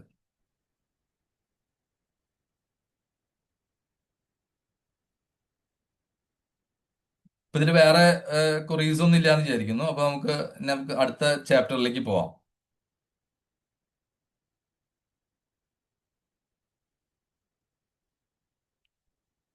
ചാപ്റ്റർ 2 വരുന്നത് നമുക്ക് ബേസിസ് ഓഫ് ചാർജ് ആണ്. നമുക്ക് ഇൻകം ടാക്സിൽ ചാർജ് ചെയ്യാനുള്ള നമുക്ക് കോൺസ്റ്റിറ്റ്യൂഷൻ ആദ്യം അലവ് ചെയ്യണല്ലോ നമുക്ക് ഇൻകം ടാക്സ് ചാർജ് ചെയ്യാൻ വേണ്ടി. കോൺസ്റ്റിറ്റ്യൂഷനിലെ ആർട്ടിക്കിൾ 246 പ്രകാരമാണ് നമുക്ക് ഇൻകം ടാക്സ് ചാർജ് ചെയ്യാനുള്ള പവർ കൊടുത്തിട്ടുള്ളത്. അത് സെൻട്രൽ ഗവൺമെന്റിനാണ് പവർ. യൂണിയൻ ലിസ്റ്റിൽ വരുന്നതാണ്. ഐറ്റം 82 പ്രകാരം യൂണിയൻ ലിസ്റ്റിലാണ് ഇൻകം ടാക്സ് ചാർജ് ചെയ്യാനുള്ള അധികാരം കൊടുത്തിട്ടുള്ളത്. അത് അഗ്രികൾച്ചറൽ ഇൻകം അല്ലാതെ ബാക്കിയുള്ള ഇൻകം തമ്മിലാണ് ഇൻകം ടാക്സ് ചാർജ് ചെയ്യാനുള്ള അധികാരം കൊടുത്തിട്ടുള്ളൂ. സെക്ഷൻ 4ലാണ് ഇൻകം ടാക്സിന്റെ ചാർജിങ് സെക്ഷൻ പറഞ്ഞുള്ളത്. അതുപോലെ സെക്ഷൻ 5ല് സ്കോപ്പ് ഓഫ് ടോട്ടലിംഗ് ആണ് പറഞ്ഞുള്ളത്. സെക്ഷൻ 6ല് residence in India. Section 7 income deemed to be received and dividend deemed to be income in a tax year. Section 8 income on receipt of capital asset or stocking trade by specified person from specified entity. Section 9 income deemed to accrue rise in India. അതിനൊരു ഷെഡ്യൂളും കൂടി insert ചെയ്ത് മുമ്പ് section 9 ആയിരുന്നു, അതിനൊരു schedule corresponding ആയിട്ട് schedule ആയിട്ടാണ് കൊണ്ടുവന്നുള്ളത്. പിന്നെ section 10 apportionment of income between spouses governed by Portuguese civil code. ഇതാണ് ബേസിസ് ഓഫ് ചാർജിന്റെ 4 തൊട്ടിട്ട് 10 വരെയുള്ള സെക്ഷൻസ്. മുമ്പ് 4 തൊട്ടിട്ട് 9B വരെയുള്ള സെക്ഷൻസ് ഉണ്ടായിരുന്നുള്ളൂ. അപ്പൊ സെക്ഷൻ 4 മുമ്പും സെക്ഷൻ 4 തന്നെയായിരുന്നു. സെക്ഷൻ 5 സ്കോപ്പും അത് തന്നെയായിരുന്നു. റെസിഡൻസ് നോക്കിക്കഴിഞ്ഞാൽ റെസിഡൻസ് 6 ആയിരുന്നു. അതിവിടെ നമുക്ക് 6 തന്നെയാണ് വരുന്നത്. ഇൻകം ഡീംഡ് ടു ബി റിസീവ്ഡും അതുപോലെ ഡിവിഡൻഡ് ഇൻകവും അത് 7ഉം 8ഉം ഉണ്ടായിരുന്നത് രണ്ടും കൂടി മെർജ് ചെയ്തിട്ട് ഒരു സെക്ഷനിലേക്ക് കൺവേർട്ട് ചെയ്യാണ് ചെയ്തത്. സെക്ഷൻ 9 അത് തന്നെയാണ്. 9A ഷെഡ്യൂൾ 1 ആയി. പിന്നെ സെക്ഷൻ 5A ഉണ്ടായിരുന്ന സെക്ഷൻ 10 ആയി. 9B ഉണ്ടായിരുന്നതാണ് സെക്ഷൻ 8ലേക്ക് കൺവേർട്ട് ചെയ്തിട്ടുള്ളത്. ഇതാണ് ഒരു റീഅറേഞ്ച്മെന്റ് ഈ ചാപ്റ്ററിൽ നടന്നിട്ടുള്ളത്. നമുക്കിനി ഓരോ സെക്ഷനും കവർ ചെയ്യാം. ചാപ്റ്റർ 4 തൊട്ടിട്ട് നമുക്കൊന്ന് ഡീറ്റെയിൽ ആയിട്ട് പോകാം. ഇതാണ് ശരിക്കും ഇൻകം ടാക്സ് ചാർജ് ചെയ്യുന്ന സെക്ഷൻ. നമുക്ക് ടോട്ടൽ ഇൻകം തമ്മിലാണ് ഇൻകം ടാക്സ് ചാർജ് ചെയ്യുന്നത്. ഗവൺമെന്റിന് ടാക്സ് ഇമ്പോസ് ചെയ്യാനുള്ള പവറാണ് കൊടുത്തുള്ളത്. എങ്ങനെയൊക്കെ കളക്ട് ചെയ്യാന്നുള്ളതിനെ കുറിച്ചുള്ള പ്രൊവിഷനും കൂടി ഈ സെക്ഷനിൽ തന്നെ പറയുന്നുണ്ട്. ഇൻകം ടാക്സ് കളക്ട് ചെയ്യാവുന്നത് സർചാർജ്, സെസ്, അതേപോലെ അഡീഷണൽ ടാക്സ് ആയിട്ട് നമ്മൾ കളക്ട് ചെയ്യുന്നത് ഒക്കെ ഇൻകം ടാക്സിന്റെ പരിധിയിൽ വരുന്നതാണ്. അപ്പോൾ ഇതെല്ലാം ടാക്സ് ആയിട്ട് തന്നെയാണ് കണക്കാക്കാം. മോഡ് ഓഫ് കളക്ഷൻ നമുക്ക് പറഞ്ഞിട്ടുണ്ടായിരുന്നതിന് മുമ്പ് TDSഉം അഡ്വാൻസ് ടാക്സും മാത്രമാണ് 1961 ആക്ടില് എങ്ങനെ ഇൻകം ടാക്സ് കളക്ട് ചെയ്യാന്നുള്ളതിൽ പറയുന്നുണ്ടായിരുന്നുള്ളൂ. ഇപ്പൊ മോഡ് ഓഫ് കളക്ഷനിൽ പുതുതായിട്ട് 2025 ആക്ടില് TCSഉം കൂടി ഇൻക്ലൂഡ് ചെയ്തു. അപ്പൊ TCSഉം ഒരു മോഡ് ഓഫ് കളക്ഷൻ ആയിട്ട് ഇൻക്ലൂഡ് ചെയ്യുകയാണ് ചെയ്തിട്ടുള്ളത്. അവിടെ കൺഫ്യൂഷൻ ഉള്ള ഒരു ഏരിയ ആണ്. കുറച്ച് സെലക്ട് കമ്മിറ്റി ഒക്കെ ആകുമ്പോൾ ഒരു ഒബ്ജക്ഷൻ റേസ് ചെയ്തിരുന്നത് വെച്ചിട്ടുണ്ടെങ്കിൽ TCS പലപ്പോഴും കളക്ട് ചെയ്യുന്നത് ടാക്സബിൾ ഇൻകത്തുമല്ല. ഞാനൊരു എക്സാമ്പിൾ പറയാവുന്ന, ഇപ്പോൾ ഒരു ടൂർ പാക്കേജ് നമ്മൾ എടുക്കുകയാണ്. പുറത്തേക്ക് ടൂർ പാക്കേജ് പോകുന്ന സമയത്ത് നമ്മൾ ബാങ്ക് വഴി റിമിറ്റ് ചെയ്യുമ്പോൾ അവർ TCS കളക്ട് ചെയ്യും. ആ പേയ്മെന്റ് ശരിക്കും ഓൾറെഡി എന്റെ ടാക്സ് ചെയ്ത ഇൻകാണ്. അത് ഞാൻ പുറത്തേക്ക് കൊടുക്കുമ്പോൾ ശരിക്കും ടാക്സബിൾ അല്ല വീണ്ടും. അപ്പൊ ടാക്സബിൾ അല്ലാത്ത ഇൻകത്തുമ്പോൾ TCS കളക്ട് ചെയ്യുന്നത് ചാർജിങ് സെഷനിലേക്ക് വരാൻ പാടുണ്ടോ എന്നുള്ള ഒരു ഇഷ്യൂ വന്നിരുന്നു. പക്ഷെ അത് ഫിനാൻസ് മിനിസ്ട്രിയുടെ സ്റ്റാൻഡ് എന്താണെന്ന് വെച്ചിട്ടുണ്ടെങ്കിൽ TCS ഒരു മോഡ് ഓഫ് കളക്ഷൻ മാത്രമാണ്, ടാക്സബിലിറ്റി സെപ്പറേറ്റ് ആണ്. അതുകൊണ്ട് TCS ചാർജിങ് സെക്ഷനിൽ വരുന്നതുകൊണ്ട് കുഴപ്പമില്ല എന്നുള്ളതാണ്. ഇതൊക്കെ നാളെ ഒരു ഡിസ്പ്യൂട്ടുകൾ വരാൻ സാധ്യതയുള്ള ഒരു ഏരിയകളാണ്. അപ്പൊ TCSഉം TDSനും അഡ്വാൻസ് ടാക്സിനും പുറമെ മോഡ് ഓഫ് കളക്ഷനിൽ TCSഉം കൂടി ഇൻകോർപ്പറേറ്റ് ചെയ്തതാണ് ഈ സെക്ഷൻ 4ൽ വന്നിട്ടുള്ള മേജർ ആയിട്ടുള്ള ഒരു ചേഞ്ച്. അല്ലാതെ ഈ സെക്ഷനിൽ കാര്യമായിട്ടുള്ള ചേഞ്ച് ഒന്നുമില്ല.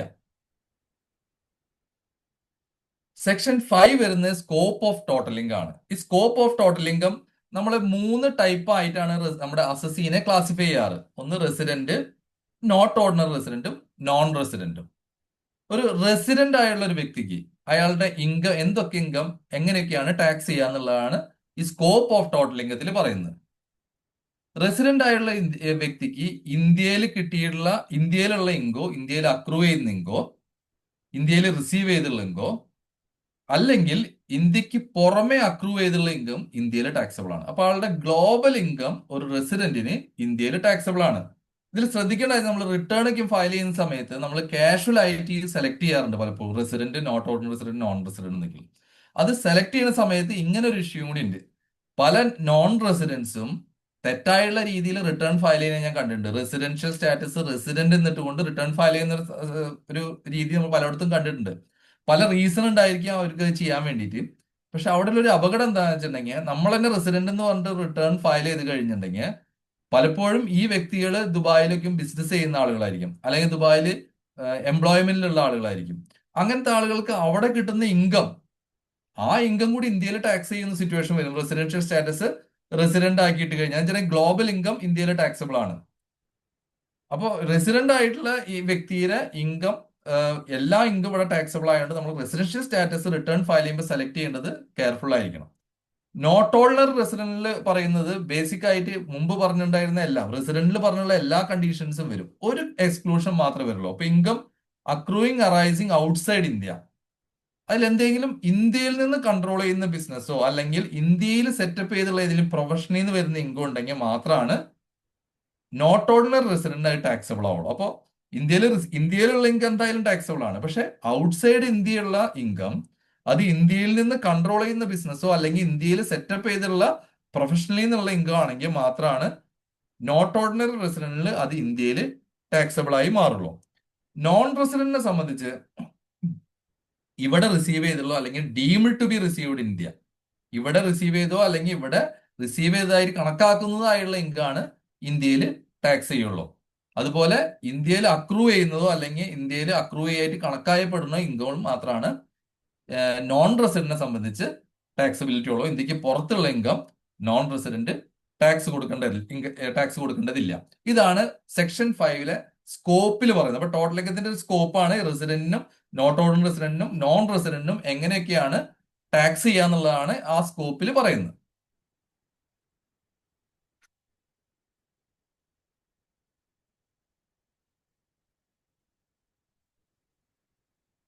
ഇനി നമുക്ക് സെക്ഷൻ 6 കിടക്കാം.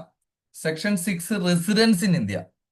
നമ്മളുടെ ഇപ്പോ ഓൾറെഡി ടോട്ടൽ ഇൻകത്തിന്റെ സ്കോപ്പ് പറഞ്ഞു. അപ്പൊ സ്കോപ്പ് പറയുമ്പോൾ റെസിഡൻസും നോൺ റെസിഡൻസും നോട്ട് ഓർഡിനറി റെസിഡന്റ് ഒക്കെ നമ്മൾ പറഞ്ഞു.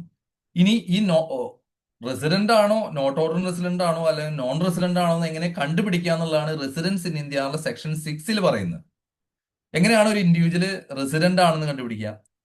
ആള് 182 ദിവസം ഇന്ത്യയിൽ ഉണ്ടെങ്കിൽ, ഒരു ടാക്സ് ഇയറിൽ 182 ദിവസം ഇന്ത്യയിൽ ഉണ്ടെങ്കിൽ ആള് റെസിഡന്റ് ആയി. പിന്നീട് ഒരു കണ്ടീഷൻ കൂടി പറയുന്നുണ്ട്. അതെന്താണ്?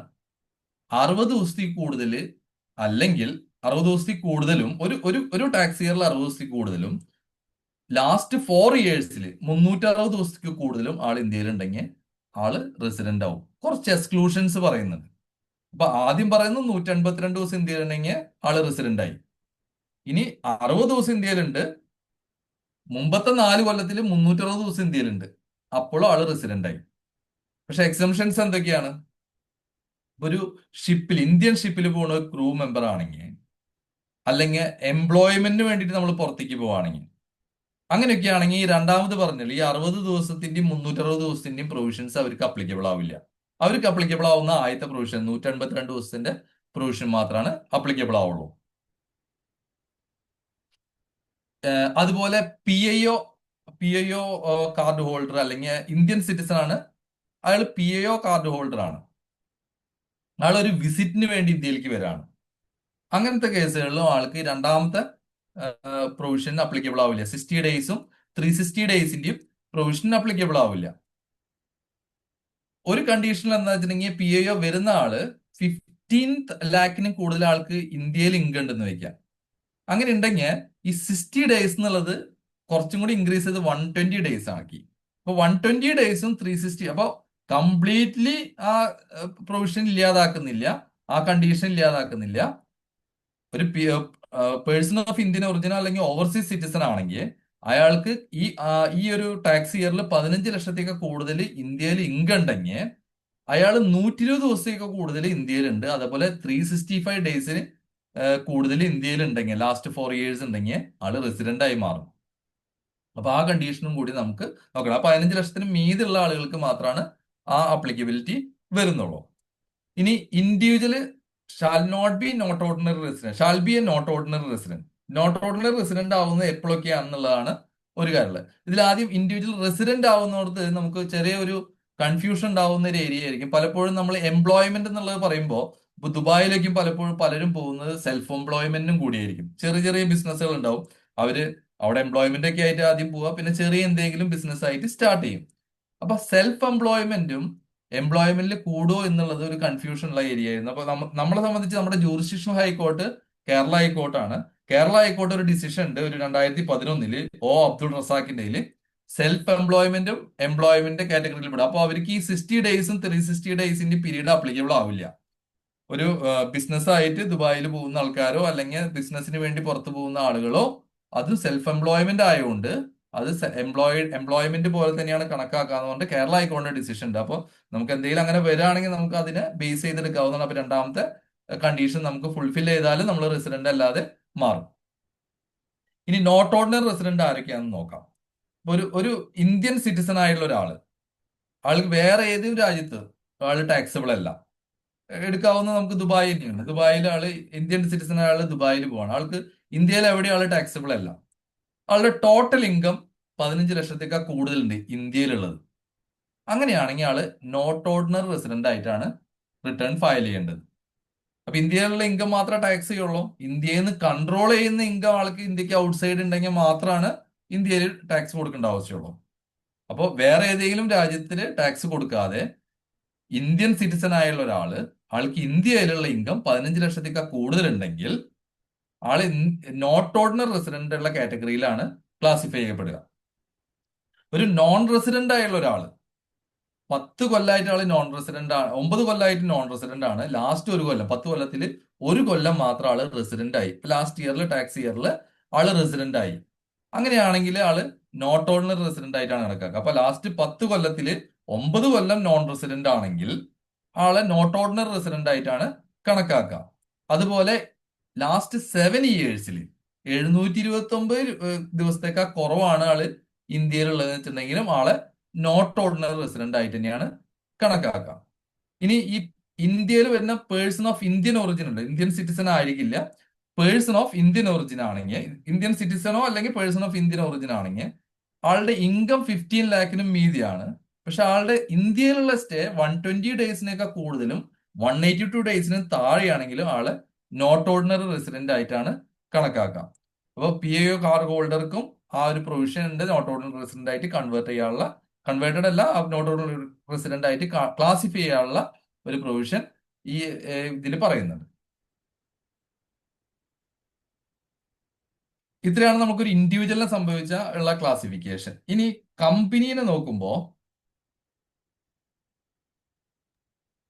സർ, ആ അശ്വതീൻ കെ എന്ന് പറഞ്ഞ ഒരാള് കേസ് നെയിം ചോദിച്ചിട്ടുണ്ട്. ഞാൻ പറയാം. ഞാൻ അതിന്റെ സൈറ്റേഷൻ പറയാം.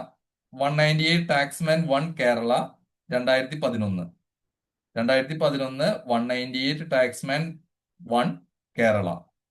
ഇതാണ് സൈറ്റേഷൻ. അബ്ദുൾ റസാഖ് എന്നുള്ളതാണ് കേരള ഹൈക്കോടതിയുടെ ഡിസിഷനാണ്. അപ്പൊ അതില് സെൽഫ് എംപ്ലോയ്മെന്റും കൂടി എംപ്ലോയ്മെന്റ് പരിധിയിൽ പെടുത്തിയിട്ടുണ്ട്. അപ്പോൾ ഒരു ബിസിനസ് ഉള്ള ഒരാൾക്ക് ഈ ഡിസിഷൻ വെച്ചിട്ട് വേണമെങ്കിൽ എന്തെങ്കിലും റെസിഡന്റ് ആയിട്ട് ട്രീറ്റ് ചെയ്യുന്നതിൽ നിന്ന് ഒഴിവാവാൻ പറ്റും.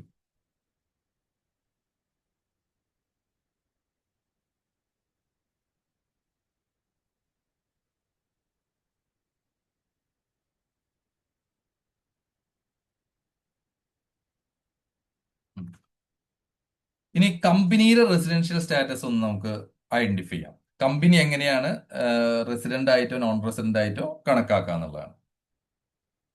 ഇപ്പൊ ഒരു ഇന്ത്യൻ കമ്പനി ആണെങ്കിൽ ഇന്ത്യൻ റെസിഡന്റ് ആയിട്ട് തന്നെയാണ്, റെസിഡന്റ് ഇൻ ഇന്ത്യ ആയിട്ടാണ് കണക്കാക്കുക. അപ്പൊ കമ്പനി ഇന്ത്യൻ കമ്പനിയാണോ ഫോറിൻ കമ്പനിയാണോ എന്നുള്ളത് ആദ്യം മനസ്സിലാക്കണം. ഇനിയിപ്പോ ഫോറിൻ കമ്പനിയാണ്, ഇന്ത്യൻ കമ്പനിയല്ല ഫോറിൻ കമ്പനിയാണ്, അപ്പോൾ അതിന് നമുക്ക് പ്ലേസ് ഓഫ് ഇഫക്റ്റീവ് മാനേജ്മെന്റ് ആണ് നോക്കേണ്ടത്. പോയം എന്നുള്ള ഒരു വാക്കാണ് ഉപയോഗിക്കുക, പ്ലേസ് ഓഫ് ഇഫക്റ്റീവ് മാനേജ്മെന്റ് എന്നുള്ളത്. അപ്പൊ അത് ഇന്ത്യയിലാണെങ്കിൽ, പ്ലേസ് ഓഫ് ഇഫക്റ്റീവ് മാനേജ്മെന്റ് ഇന്ത്യയിലാണെങ്കിൽ അത് നമുക്ക് ഇന്ത്യയിൽ ടാക്സ് ചെയ്യണം. ആ ഒരു കൺസെപ്റ്റ് ആണ് ഇതിൽ പറയുന്നത്. അപ്പൊ പ്ലേസ് ഓഫ് ഇഫക്റ്റീവ് മാനേജ്മെന്റ് നമുക്ക് കുറച്ച് ക്രൂഷ്യൽ ആയിട്ടുള്ള ഒരു ഏരിയ ആണ്. അത് നമ്മൾ മനസ്സിലാക്കേണ്ട ഒരു ഏരിയയും കൂടിയാണ്. എന്ന് വെച്ചിട്ടുണ്ടെങ്കിൽ പലപ്പോഴും ഇപ്പോൾ ഇന്ത്യൻ കമ്പനികളൊക്കെയും ഫോറിൻ ജൂറിസ്ഡിക്ഷനിലേക്ക് എക്സ്പാൻഡ് ചെയ്തുകൊണ്ടിരിക്കുകയാണ്. എക്സാമ്പിൾ പറയാവുന്നത് ഇപ്പോ ദുബായ് പോലുള്ള സ്ഥലങ്ങളിലൊക്കെയും പലരും ടാക്സ് ഫ്രീ സോണുകളിൽ കമ്പനികൾ സെറ്റപ്പ് ചെയ്യുന്നുണ്ട്. അപ്പൊ കമ്പനിയുടെ റെസിഡൻഷ്യൽ സ്റ്റാറ്റസിന് ഈ പോയം റൂളൊക്കെയും കൊണ്ടുവരാനുള്ള കാരണം എന്തുകൊണ്ടാന്ന് വെച്ചിട്ടുണ്ടെങ്കിൽ പലരും പ്രോഫിറ്റ് ഷിഫ്റ്റ് ചെയ്ത് തുടങ്ങി. ഇപ്പൊ ഇന്ത്യയിലുള്ള പ്രോഫിറ്റ് ഷിഫ്റ്റ് ചെയ്തിട്ട് ഇതേപോലെ ടാക്സ് കുറവുള്ളതോ അല്ലെങ്കിൽ ടാക്സ് ഇല്ലാത്ത ജൂറിസ്ഡിക്ഷനുകളിലേക്ക് ഷിഫ്റ്റ് ചെയ്തിട്ട് അവിടെ നിന്ന് പിന്നെ ബിസിനസ് ചെയ്യുന്ന രീതി വരുന്നുണ്ട്. പക്ഷെ പലപ്പോഴും അവിടെ ആക്റ്റീവ് ബിസിനസ്സുകളൊന്നും ചെയ്യുന്നുണ്ടാവില്ല. ജസ്റ്റ് പ്രോഫിറ്റ് ഷിഫ്റ്റിങ്ങിന് വേണ്ടിയിട്ട് ഒരു പേപ്പർ കമ്പനി മാത്രം അവിടെ മെയിൻറ്റെയിൻ ചെയ്യുന്ന ഒരു സിറ്റുവേഷൻ ഉണ്ട്. അത് ഒഴിവാക്കാൻ വേണ്ടിയിട്ടാണ് ഈ പോയം റൂള് കൊണ്ടുവന്നുള്ളത്. അവർ പോയം റൂളിൽ പറയുന്നത് എന്താണെന്ന് വെച്ചിട്ടുണ്ടെങ്കിൽ കീ മാനേജറിലെ കൊമേഴ്ഷ്യൽ ഡിസിഷൻസ്, കീ മാനേജറുകളായുള്ള ആൾക്കാർ അതേപോലെ കൊമേഴ്ഷ്യൽ ഡിസിഷൻസ് ഒക്കെയും ഈ ബിസിനസ് കണ്ടക്ട് ചെയ്യുന്ന റിലേറ്റഡ് ആയിട്ട് എടുക്കുന്നത് ഇന്ത്യയിലാണെങ്കിൽ, ഈവൻ കമ്പനി പുറത്താണ് പക്ഷെ ഇങ്ങനത്തെ ഡിസിഷൻസ് എല്ലാം എടുക്കുന്നത് ഇന്ത്യയിലാണെങ്കിൽ അത് പ്ലേസ് ഓഫ് റെസിഡൻസ് വരുന്നത് ഇന്ത്യ ആയിട്ടാണ് കണക്കാക്കുക. അപ്പൊ കമ്പനികൾ ഇൻകോർപ്പറേറ്റ് ചെയ്യുമ്പോൾ നമ്മൾ ശ്രദ്ധിക്കണം, അവരുടെ ഡിസിഷൻ കമ്പനി പുറമേയുള്ള ഫോറിൻ കമ്പനി ആയിരിക്കാം പക്ഷെ അവരുടെ ഡിസിഷൻസും കാര്യങ്ങളൊക്കെ നമ്മൾ ഇവിടെ നിന്ന് തന്നെ എടുക്കണം എന്ന് വെച്ചിട്ടുണ്ടെങ്കിൽ ആ ദുബായിലുള്ള ഫോറിൻ സോണിൽ അല്ലെങ്കിൽ ടാക്സ് ഫ്രീ സോണിൽ രജിസ്റ്റർ ചെയ്തുള്ള കമ്പനിയുടെ ഇൻകം കൂടി ഇന്ത്യയിൽ ടാക്സ് ചെയ്യുന്ന ഒരു സിറ്റുവേഷൻ ഉണ്ടായിരിക്കും. അപ്പൊ അതിൽ ഈ പോയിന്റ് റൂൾ ഒരു ടേൺ ഓവർ ലിമിറ്റ് പറഞ്ഞിട്ടുണ്ട്. അപ്പോൾ നമ്മളുടെ സബ്സിഡിയറി ആയിട്ടാണ് നമ്മൾ ഒരു കമ്പനി ദുബായിൽ രജിസ്റ്റർ ചെയ്ത് തുടങ്ങുന്നതൊക്കെ. ആ സബ്സിഡിയറി കമ്പനിക്ക് 50 കോടി വരെ ടാക്സ് ചെയ്യുക ഒരു കൊല്ലത്തില് ഈ ടേൺ ഓവർ ഉണ്ടെങ്കിൽ ഈ പോയിന്റ് റൂൾ അപ്ലിക്കബിൾ അല്ല. അപ്പൊ ഫോറിൻ കമ്പനി ആയിട്ട് തന്നെ നിൽക്കാൻ വേറെ ഒന്നും നോക്കേണ്ട ആവശ്യമില്ല. 50 കോടിയൊക്കെ കൂടുതലുണ്ടെങ്കിൽ നമുക്ക് വേറൊരു ക്രൈറ്റീരിയയും കൂടി നോക്കണം, ആക്റ്റീവ് ബിസിനസ് ഔട്ട്സൈഡ് ഇന്ത്യ എന്നുള്ള ഒരു ക്രൈറ്റീരിയയും കൂടി നോക്കണം. അപ്പൊ ആക്റ്റീവ് ബിസിനസ് ഔട്ട്സൈഡ് ഇന്ത്യ ഉണ്ടെങ്കിൽ ഇന്ത്യയിൽ റെസിഡന്റ് ആയിട്ട് കണക്കാക്കില്ല. എങ്ങനെയാണ് ആക്റ്റീവ് ബിസിനസ് ഔട്ട്സൈഡ് ഇന്ത്യ ഉണ്ടോ എന്ന് നോക്കാം. ഒരു പാസീവ് ഇൻകം, ഫോറിൻ കമ്പനി ആയിട്ടുള്ള ഈ സബ്സിഡിയറി കമ്പനിയുടെ പാസീവ് ഇൻകം 50% താഴെയായിരിക്കണം. പാസീവ് ഇൻകം എന്ന് പറഞ്ഞാൽ എന്താണെന്ന് വെച്ചിട്ടുണ്ടെങ്കിൽ ഇന്ത്യയിലുള്ള അസോസിയേറ്റ് കമ്പനിയിൽ നിന്ന് കമ്പനിയുമായിട്ടുള്ള സെയിൽസ് ട്രാൻസാക്ഷനിൽ നിന്ന് വരുന്ന ഇൻകം, അതുപോലെ റോയൽറ്റി ഇൻകം, അതുപോലെ ഇൻട്രസ്റ്റ് ഇൻകം, അങ്ങനത്തെ അങ്ങനത്തെ പാസീവ് ഇൻകങ്ങളെല്ലാം കൂടി ടോട്ടൽ ഇൻകത്തിന്റെ 50% താഴെയായിരിക്കണം. അതൊരു ക്രൈറ്റീരിയ. അതുപോലെ ഇന്ത്യയിലുള്ള അസറ്റ്സ്, ആ കമ്പനിയുടെ ഇന്ത്യയിലുള്ള അസറ്റ്സ് 50% ഒക്കെ കുറവായിരിക്കണം. ടോട്ടൽ അസറ്റ്സിന്റെ 50% ഒക്കെ കുറവായിരിക്കണം. അതുപോലെ 50% ഓഫ് ദ എംപ്ലോയീസ്, 50% ഒക്കെ കുറവായിരിക്കണം ഇന്ത്യയിലുള്ള എംപ്ലോയീസ് അല്ലെങ്കിൽ ഇന്ത്യയിൽ റെസിഡന്റ് ആയിട്ടുള്ള എംപ്ലോയീസ്. പിന്നെ പേറോൾ എക്സ്പെൻസ്, ഇപ്പൊ ഈ എംപ്ലോയീസിന് വേണ്ടിയുള്ള പേറോൾ എക്സ്പെൻസുകൾ 50% ഒക്കെ കുറവായിരിക്കണം ഇന്ത്യയിലുള്ളത്. അപ്പോൾ ഫോറിൻ കമ്പനിയുടെ ഈ എംപ്ലോയിയുടെ നമ്പർ 50% കുറവായിരിക്കണം, പേറോൾ എക്സ്പെൻസ് 50% കുറവായിരിക്കണം, അസറ്റ്സ് ഇന്ത്യയിലുള്ള 50% കുറവായിരിക്കണം, അതുപോലെ ഫോറിൻ കമ്പനിയുടെ അവിടുത്തെ പാസീവ് ഇൻകം 50% കുറവായിരിക്കണം. അങ്ങനെയാണെങ്കിൽ പ്ലേസ് ഓഫ് ബിസിനസ് ഇന്ത്യയിലായിട്ടല്ല കണക്കാക്കുക, അത് പ്ലേസ് ഔട്ട്സൈഡ് ഇന്ത്യ ആയിട്ടാണ് കണക്കാക്കുക. അവർ റെസിഡൻസ് ഔട്ട്സൈഡ് ഇന്ത്യ ആയിട്ടാണ് കണക്കാക്കുക. ഒരു ക്രൂഷ്യൽ ആയിട്ടുള്ള ഒരു കാര്യം കൂടി നോക്കേണ്ടത് എന്താ വെച്ചിട്ടുണ്ടെങ്കിൽ ഒരു ബോർഡ് മീറ്റിങ്ങുകൾ എടുക്കുമ്പോൾ, ബോർഡാണ് ഒരു കമ്പനിയെ മാനേജ് ചെയ്യുന്ന ആൾക്കാർ. അപ്പോൾ അവരെ ബോർഡ് മീറ്റിംഗിന്റെ കണ്ടക്റ്റും കാര്യങ്ങളും ഒക്കെ ഉണ്ടാവേണ്ടത് ഔട്ട്സൈഡ് ഇന്ത്യ ആയിരിക്കണം, ഇന്ത്യയിലാവാതിരിക്കണം. പ്രത്യേകിച്ച് മേജർ ആയിട്ടുള്ള ഡിസിഷൻസ് എടുക്കുമ്പോൾ സമയത്ത് അത് ഇന്ത്യക്ക് പുറത്തായിരിക്കണം. ഇന്ത്യക്ക് പുറത്തായിരിക്കുന്ന ഡിസിഷൻസ് ഒക്കെ എടുക്കേണ്ടതും. അതുപോലെ തന്നെ നമ്മളുടെ പാരന്റ് ഹോൾഡിംഗ് കമ്പനിയുടെ ഡയറക്റ്റ് ഇൻവോൾവ്മെന്റ് അതിൽ ഡിസിഷൻ എടുക്കുന്നതിലും കാര്യത്തിലൊന്നും പാടില്ല. അപ്പോൾ ആ കൺട്രോള് കാണിക്കാനും പറ്റില്ല, അല്ലെങ്കിൽ നമുക്ക് ഇന്ത്യയിൽ ടാക്സ് ചെയ്യാനുള്ള ചാൻസസ് ഉണ്ട്. അപ്പൊ നിങ്ങളുടെ ക്ലയൻസിനൊക്കെ ആർക്കെങ്കിലും കമ്പനി സബ്സിഡിയറി കമ്പനിയൊക്കെ ആയിട്ട് രജിസ്റ്റർ ചെയ്യുന്നുണ്ടെങ്കിൽ പോയൻ റൂൾ ശ്രദ്ധിക്കുക. ഈ പോയൻ റൂൾ പ്രകാരം നമുക്ക് റെസിഡൻഷ്യൽ സ്റ്റാറ്റസും കൂടി ശ്രദ്ധിക്കേണ്ടതുണ്ട്.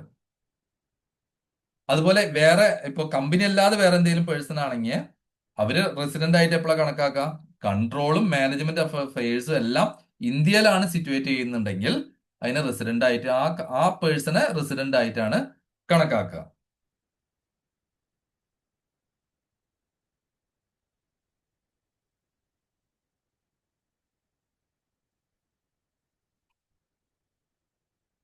ഞാനൊരു 2 മിനിറ്റ് അതിൽ വെള്ളം കുടിച്ചിട്ടൊന്ന് സ്റ്റാർട്ട് ചെയ്യാം.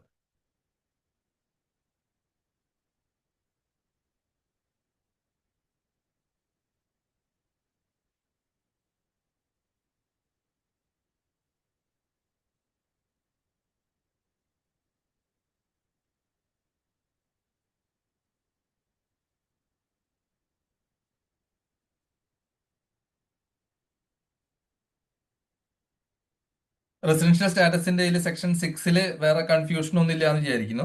എന്തെങ്കിലും കൺഫ്യൂഷൻ ഉണ്ടെങ്കിൽ നമുക്ക് കമന്റ് ചെയ്യാം. എന്താ ഇൻഡിവിജ്വലിനെ സംബന്ധിച്ചും ഇൻഡിവിജ്വലിന്റെ റെസിഡൻഷ്യൽ സ്റ്റാറ്റസ് ഇതാണ് പറയുന്നത്.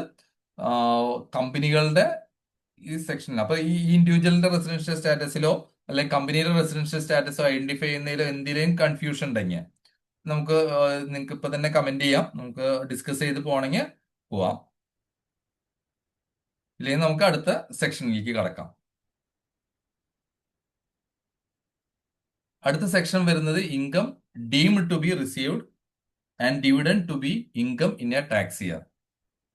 ഒന്ന് രണ്ട് ഇൻകങ്ങളാണ് അതിൽ കവർ ചെയ്യുന്നത്. Income deemed to be received in a tax year. നമുക്ക് റെക്കഗ്നൈസ് പ്രൊവിഡന്റ് ഫണ്ടിലൊക്കെയും 12% ഒക്കെ കൂടുതൽ എംപ്ലോയറുടെ കോൺട്രിബ്യൂഷൻ 12% ഒക്കെ കൂടുതലുണ്ടെങ്കിൽ ആ കൂടുതലുള്ള എമൗണ്ട് എംപ്ലോയിയുടെ ഇൻകം ആയിട്ടാണ് കണക്കാക്കുക. അതിന്റെ ചാർജിങ് പ്രൊവിഷനാണ് ഈ സെക്ഷൻ 7 പറയുന്നത്. അപ്പൊ നമ്മളുടെ റെക്കഗ്നൈസ്ഡ് പ്രൊവിഡന്റ് ഫണ്ടിൽ എംപ്ലോയർ 12% ഒക്കെ കൂടുതൽ കോൺട്രിബ്യൂഷൻ കൊടുത്തിട്ടുണ്ടെങ്കിൽ ആ എമൗണ്ട് എംപ്ലോയിയുടെ ഇൻകത്തിന്റെ കൂടെ കൂട്ടും. അതിന് വേണ്ടിയിട്ടുള്ള ചാർജിങ് സെക്ഷനാണ് ഇത് കൊണ്ടുവന്നത്. അതുപോലെ എന്തെങ്കിലും റെക്കഗ്നൈസ്ഡ് പ്രൊവിഡന്റ് ഫണ്ട് ആയിട്ട് അൺറെക്കഗ്നൈസ്ഡ് പ്രൊവിഡന്റ് ഫണ്ട് റെക്കഗ്നൈസ്ഡ് ആവുകയാണ് സബ്സിക്വന്റ് ആയിട്ട്. അപ്പൊ അതിൽ ടാക്സബിൾ ആയുള്ള ഒരു പോർഷൻ ഉണ്ടാവും. അയാളുടെ കോൺട്രിബ്യൂഷൻ കഴിച്ച് ബാക്കിയുള്ള എമൗണ്ട്, എക്സസ് ഉള്ള എമൗണ്ട് ടാക്സബിൾ ആണ്. ആ ടാക്സബിൾ ആയുള്ള എമൗണ്ട് ഏത് ഡേറ്റിലാണോ ഈ ഫണ്ട് റെക്കഗ്നൈസ് ചെയ്യുന്നത് ആ കൊല്ലത്തില് എംപ്ലോയിയുടെ ഇൻകത്തിന്റെ കൂടെ ടാക്സ് ചെയ്യും. ഇത് രണ്ടുമാണ് മേജർ ആയിട്ട് വരുന്ന ഈ രണ്ട് ഇൻകങ്ങൾ. അതിന് ചാർജ് ചെയ്യാൻ വേണ്ടിയിട്ടാണ് ഈ സെക്ഷൻ 7 കൊണ്ടുവന്നുള്ളത്. അതുപോലെ ഡിവിഡന്റ് ഇൻകം എങ്ങനെയാണ് ടാക്സ് ചെയ്യുക എന്നുള്ളത് പറഞ്ഞിട്ടുണ്ട്. ഒന്ന് ഡിക്ലെയർ ചെയ്തോ അല്ലെങ്കിൽ ഡിവിഡന്റ് ഡിക്ലെയർ ചെയ്യുക, അല്ലെങ്കിൽ ഡിസ്ട്രിബ്യൂട്ട് ചെയ്യുക, പേ ചെയ്യുക. ആ കൊല്ലത്തിൽ ആ ടാക്സ് ഇയറിലാണ് ഡിവിഡന്റ് ടാക്സ് ചെയ്യുന്നത്. ഏത് കൊല്ലത്തിലാണ് ഡിക്ലെയർ ചെയ്യുന്നത്, അല്ലെങ്കിൽ ഏത് കൊല്ലത്തിലാണ് ഡിസ്ട്രിബ്യൂട്ട് ചെയ്യുന്നത്, അല്ലെങ്കിൽ ഏത് കൊല്ലത്തിലാണ് പേ ചെയ്യുന്നത്, ആ കൊല്ലത്തിലാണ് ഡിവിഡന്റ് ഇൻകത്തിന് നമുക്ക് ടാക്സ് ചെയ്യാൻ പറ്റുക.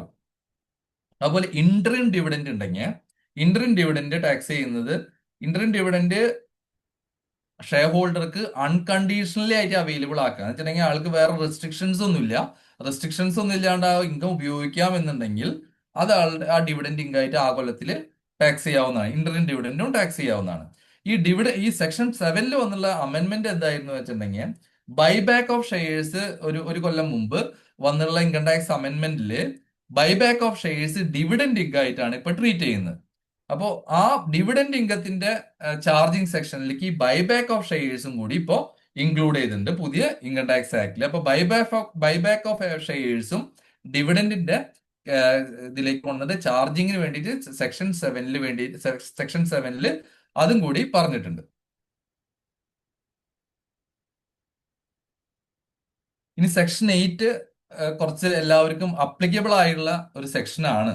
ഇത് അധികം ആൾക്കാരും ശ്രദ്ധിക്കാണ്ട് പോകുന്ന ഒരു ഏരിയയും കൂടിയാണ്. ഇപ്പോൾ നമ്മുടെ ടാക്സ് ഓഡിറ്റും കാര്യങ്ങളൊക്കെ വരുന്ന സമയത്ത് ഇത് കൂടുതലായിട്ട് ശ്രദ്ധിക്കണം. എന്ന് വെച്ചാൽ ഈ പാർട്ണർഷിപ്പ് ഫേമുകളിലാണ് ഇത് അധികം അഫക്ട് ചെയ്യുന്നത്. അതുകൊണ്ട് സ്പെസിഫൈഡ് പേഴ്സൺ, സ്പെസിഫൈഡ് എൻറ്റിറ്റി എന്നുള്ള രണ്ട് വാക്കാണ് ഇവിടെ ഉപയോഗിച്ചിട്ടുള്ളെങ്കിൽ ഈ സ്പെസിഫൈഡ് പേഴ്സൺ എന്ന് ഉദ്ദേശിക്കുന്നത് പാർട്ട്ണർ അല്ലെങ്കിൽ മെമ്പർ ഓഫ് ഫേമും AOP ആണ്. സ്പെസിഫൈഡ് എൻറ്റിറ്റി എന്ന് ഉദ്ദേശിച്ചുള്ളത് പാർട്ണർഷിപ്പ് ഫേമും അല്ലെങ്കിൽ LLP ആണ്, അല്ലെങ്കിൽ വേറെ ഏതെങ്കിലും രീതിയിലുള്ള അസോസിയേഷനോ പേഴ്സണോ BOA അതൊക്കെ അതിൽ പെടും.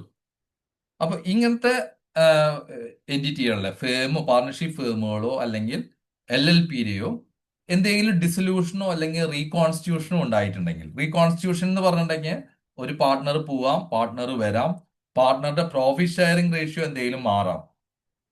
അങ്ങനെ വന്നു കഴിഞ്ഞിട്ടുണ്ടെങ്കിൽ ഒരു പാർട്ണർഷിപ്പ് ഫേമിൽ നിന്ന് ക്യാപിറ്റൽ അസറ്റ്, സ്റ്റോക്കിംഗ് ട്രേഡ് അല്ലെങ്കിൽ ഇത് രണ്ടും ഒരുമിച്ച് കിട്ടുകയാണെങ്കിൽ, ഒരു പാർട്ട്ണർക്ക് കൊടുക്കുകയാണെങ്കിൽ, ഫേമാണ് കൊടുക്കുന്നത്, ഈ പാർട്ണർഷിപ്പ് ഫേമിന്റെ റീകോൺസ്റ്റിറ്റ്യൂഷൻ നടക്കുകയാണ്, ഒരു പാർട്ട്ണർ റിട്ടയർ ചെയ്തു, ഒരു എക്സാമ്പിൾ ആയിട്ട് പറയുന്നത് ഒരു പാർട്ട്ണർ റിട്ടയർ ചെയ്തു. ആ പാർട്ട്ണർ റിട്ടയർ ചെയ്ത് പോകുമ്പോൾ ഈ പാർട്ണർഷിപ്പ് ഫേം എന്ത് ചെയ്തു, കുറച്ച് ക്യാപിറ്റൽ അസറ്റ്, ഒരു ലാൻഡ് ഉണ്ട്, ആ ലാൻഡ് ആൾക്ക് കൊടുത്തു. അത് കൂടാണ്ട് കുറച്ച് സ്റ്റോക്കിംഗ് ട്രേഡ് ഉണ്ടായിരുന്നു, അത് ആൾക്ക് കൊടുത്തു. ഇങ്ങനെ കൊടുക്കുമ്പോൾ അതിന്റെ ടാക്സബിലിറ്റി ചെയ്യാൻ വേണ്ടിയിട്ടാണ് ഈ സെക്ഷൻ 8 കൊണ്ടുവന്നുള്ളത്. ഇപ്പൊ സെക്ഷൻ 8 എന്താ ചെയ്തിട്ടുള്ളത്, ഈ എമൗണ്ട് ഇപ്പൊ ഓൾറെഡി ട്രാൻസ്ഫർ ചെയ്തു, ആളുടെ ക്യാപിറ്റൽ അക്കൗണ്ടിലേക്ക് ക്രെഡിറ്റ് ചെയ്തിട്ടുണ്ടായിരിക്കാം, ക്യാപിറ്റൽ അക്കൗണ്ട് ഡെബിറ്റ് ചെയ്തിട്ടുണ്ടാവും അസറ്റിനെ. ആ ഡെബിറ്റ് ചെയ്തിട്ടുള്ളത് അങ്ങനെ ക്ലോസ് ആയി പോവാണ് നോർമലി ചെയ്യുക. പക്ഷെ സെക്ഷൻ 8 എന്താ ചെയ്തിട്ടുള്ളത്, അത് ഫേമിന്റെ കയ്യിൽ ടാക്സ് ചെയ്യാൻ തീരുമാനിച്ചു. അപ്പൊ ഫേമിന് എങ്ങനെയാണ് സെയിൽ കൺസിഡറേഷൻ ഐഡന്റിഫൈ ചെയ്യുക? സെയിൽ കൺസിഡറേഷൻ എങ്ങനെയാ വരാന്ന് വെച്ചിട്ടുണ്ടെങ്കിൽ ഈ അസറ്റ് ട്രാൻസ്ഫർ ചെയ്തതിന്റെ മാർക്കറ്റ് വാല്യൂ ആണ് ഫേമിന്റെ കയ്യിൽ ടാക്സ് ചെയ്യുന്നത്. ഇപ്പൊ സ്റ്റോക്കിംഗ് ട്രേഡ് ആണെങ്കിൽ സ്റ്റോക്കിംഗ് ട്രേഡ് ബിസിനസ് ഇൻകത്തിലും, അതുപോലെ ക്യാപിറ്റൽ അസറ്റ് ആണെങ്കിൽ ക്യാപിറ്റൽ ഗെയിനിലുമാണ് ടാക്സ് ചെയ്യുക. അതിന്റെ ടാക്സ് ആരാ കൊടുക്കേണ്ടത്? അത് പാർട്ണർഷിപ്പ് ഫേം ആണ് കൊടുക്കേണ്ടത്. ഇത് സെക്ഷൻ 8 പറയുന്ന ഒരു പ്രൊവിഷനാണ്. ഇത് കൂടാതെ ഇതിന്റെ ഒരു ഭാഗം കൂടി ഉണ്ട്. ഇതും കൂടി കംപ്ലീറ്റ് ചെയ്താണ് ഈ രണ്ട് സെക്ഷനും കോംപ്ലിമെന്ററി ആണ്. ഇനി ഒരു സെക്ഷൻ വരുന്നത് പഴയ സെക്ഷൻ 45(4) ഇപ്പോഴത്തെ പുതിയ ആക്ടിലെ സെക്ഷൻ 67(10) ഈ സെക്ഷനുമാണ് അതിൽ വരുന്നത്. അത് ക്യാപിറ്റൽ ഗെയിനിൽ പറയുന്ന സെക്ഷനാണ്. അതെന്താ പറയുന്നത് വെച്ചിട്ടുണ്ടെങ്കിൽ ഒരു റിട്ടയർ ചെയ്യുന്ന ഒരു പാർട്ട്ണർ ആളുടെ ക്യാപിറ്റൽ അക്കൗണ്ടിലുള്ള എമൗണ്ടിനേക്കാൾ കൂടുതലായിട്ടുള്ള ഒരു എമൗണ്ട് ആൾക്ക് ക്യാഷ് ആയിട്ടോ ക്യാപിറ്റൽ അസറ്റ് ആയിട്ടോ കൊടുത്തിട്ടുണ്ടെങ്കിൽ അതിന്റെ എക്സസ് വരുന്ന എമൗണ്ടിന് പാർട്ണർഷിപ്പ് ഫേം തന്നെയാണ് ടാക്സ് കൊടുക്കേണ്ടത്. അപ്പൊ സെക്ഷൻ 8 പ്രകാരം നമ്മളിവിടെ കൊടുത്തുള്ള ടാക്സ് അവിടുത്തെ ക്യാപിറ്റൽ ഗെയിനിൽ അഡ്ജസ്റ്റ് ചെയ്യാൻ പറ്റും, അവിടുത്തെ സെയിൽ കൺസിഡറേഷനിൽ അഡ്ജസ്റ്റ് ചെയ്യാൻ പറ്റും. ഇവിടെ ക്യാപിറ്റൽ ഗെയിനിൽ ഇവിടെ ക്യാപിറ്റൽ അസറ്റ് ട്രാൻസ്ഫർ ചെയ്യുമ്പോൾ ഈ ഫേം ടാക്സ് കൊടുത്തിട്ടുണ്ടെങ്കിൽ ആ എമൗണ്ട് തന്നെ ഡബിൾ ടാക്സേഷൻ ഒഴിവാക്കാൻ വേണ്ടിയിട്ട് ക്യാപിറ്റൽ ഗെയിന്റെ വർക്കിംഗ് ചെയ്യുന്ന സമയത്ത് പാർട്ട്ണറുടെ ക്യാപിറ്റൽ അക്കൗണ്ടിന്റെ ബാലൻസിനേക്കാൾ കൂടുതലുള്ള എമൗണ്ട് ആൾക്ക് കൊടുത്തിട്ടുണ്ടെങ്കിൽ അത് ക്യാപിറ്റൽ അസറ്റിന്റെ ഭാഗമായിട്ടാണെങ്കിൽ ആ വാല്യൂ സെയിൽ കൺസിഡറേഷനിൽ നിന്ന് കുറയ്ക്കാൻ പറ്റും. ഓൾറെഡി സെക്ഷൻ 8 ഇവിടെ കൊടുത്തുള്ള വാല്യൂ അവിടുത്തെ സെയിൽ കൺസിഡറേഷനിൽ കുറച്ചിട്ട് ബാക്കിയുള്ളതുമ്പോൾ മാത്രം അവിടെ ക്യാപിറ്റൽ ഗെയിൻ ടാക്സ് അടയ്ക്കേണ്ട ആവശ്യമുള്ളൂ. അപ്പൊ ഡബിൾ ടാക്സേഷൻ അവോയ്ഡ് ചെയ്യാൻ വേണ്ടിയിട്ടാണ് ആ പ്രൊവിഷൻ കൊണ്ടുവന്നുള്ളത്. ഈ സെക്ഷൻ ഇമ്പോർട്ടന്റ് ആണ്, കുറച്ച് കൺഫ്യൂസിംഗ് ആണ്. മുമ്പത്തെ സെക്ഷൻ 9B എന്ന് പറഞ്ഞ സെക്ഷൻ ആയിരുന്നു ഉണ്ടായിരുന്നത്. രണ്ട് റൂൾ ഉണ്ടായിരുന്നു. സെക്ഷൻ 8A എന്ന് പറഞ്ഞ രണ്ട് സെക്ഷൻ 8A യും 8AB യും രണ്ട് റൂളും കൂടി അതിനുണ്ട്. അപ്പൊ ഈ റൂൾ ഇപ്പോ പുതിയ ആക്ടിന് വന്നിട്ടില്ല. മിക്കവാറും സെയിം റൂൾസ് തന്നെ ഇങ്ങോട്ട് കണ്ടിന്യൂ ചെയ്യാനാണ് വഴി. അത് ഒന്നിൽ കൂടുതൽ അസറ്റ്സ് ഒക്കെ ഉണ്ടെങ്കിൽ അത് എങ്ങനെ ബൈഫർക്കേറ്റ് ചെയ്യും, അങ്ങനത്തെ കാര്യങ്ങളൊക്കെയാണ് ആ റൂളിൽ പറയുന്നത്. അപ്പൊ നിങ്ങൾ എപ്പോഴും ഈ സെക്ഷൻ 8 കൂടുതൽ ഇമ്പോർട്ടന്റ് ആയിട്ട് ശ്രദ്ധിക്കുക എന്ന് വെച്ചിട്ടുണ്ടെങ്കിൽ പലപ്പോഴും പല പാർട്ണർഷിപ്പ് ഫേമുകളിലും ഇങ്ങനത്തെ ചേഞ്ചസ് ഉണ്ടാവുന്നുണ്ട്. ഈ ചേഞ്ചസിനോടനുബന്ധിച്ച് പലപ്പോഴും പേയ്മെന്റുകളും നടക്കുന്നുണ്ടായിരിക്കും, അവരെ ക്യാപിറ്റൽ അക്കൗണ്ടിൽ കൂടുതലുള്ള പൈസയും കൊടുക്കുന്നുണ്ടായിരിക്കും. അപ്പൊ അങ്ങനത്തെ സിറ്റുവേഷനിലേക്കും നിങ്ങൾ കൂടുതൽ ശ്രദ്ധിച്ചിട്ട് വേണം ഇത് ചെയ്യാൻ വേണ്ടിയിട്ട്. ഇപ്പൊ ക്യാപിറ്റൽ അസറ്റും സ്റ്റോക്കിംഗ് ട്രേഡും ആണ് സെക്ഷൻ 8 കവർ ചെയ്യുന്നത്. സെക്ഷൻ 67(10) കവർ ചെയ്യുന്നത് ക്യാപിറ്റൽ അസറ്റ്സും മണിയാണ്, എനി അതർ മണിയാണ്. അപ്പൊ സ്റ്റോക്കിംഗ് ട്രേഡ് ആ സെക്ഷനിൽ കവർ ചെയ്യില്ല. അപ്പൊ ഇവിടെയും സെക്ഷൻ 8 ഇതൊരു ടാക്സിങ് പ്രൊവിഷൻ അല്ല. ഈ സെക്ഷൻ 8 എന്ന് പറയണേ, സെക്ഷൻ 8 ബേസിക്കലി ചാർജിങ് സെക്ഷൻ ആണ്. ടാക്സേഷൻ നടക്കുന്നത് ബിസിനസ് ഓഫ് പ്രൊഫഷന്റെ ഹെഡിലും ക്യാപിറ്റൽ ഗെയിന്റെ ഹെഡിലാണ്. ഇതിന്റെ ഈ സെക്ഷൻ 8 പ്രകാരം ക്യാപിറ്റൽ ഗെയിനിൽ എന്തെങ്കിലും ടാക്സ് വന്നിട്ടുണ്ടെങ്കിൽ ആ ടാക്സിന്റെ ആ ക്യാപിറ്റൽ ഗെയിന്റെ എമൗണ്ട് നേരെ നമ്മൾ സെക്ഷൻ 67(10) പ്രകാരം വീണ്ടും കാൽക്കുലേറ്റ് ചെയ്യുമ്പോൾ ക്യാപിറ്റൽ ഗെയിൻ വരുന്നുണ്ടെങ്കിൽ ആ കൺസിഡറേഷനിൽ നിന്ന് കുറയ്ക്കുക എന്നുള്ളതാണ് ഡബിൾ ടാക്സേഷൻ അവോയ്ഡ് ചെയ്യാൻ വേണ്ടിയിട്ട് ഇതിൽ പ്രൊവിഷൻ വന്നിട്ടുള്ളത്. സർ, പറഞ്ഞു. ടോണി സാറ് ഒരു ക്വസ്റ്റ്യൻ ഇട്ടിട്ടുണ്ട്. ശരി, ഞാൻ നോക്കാം.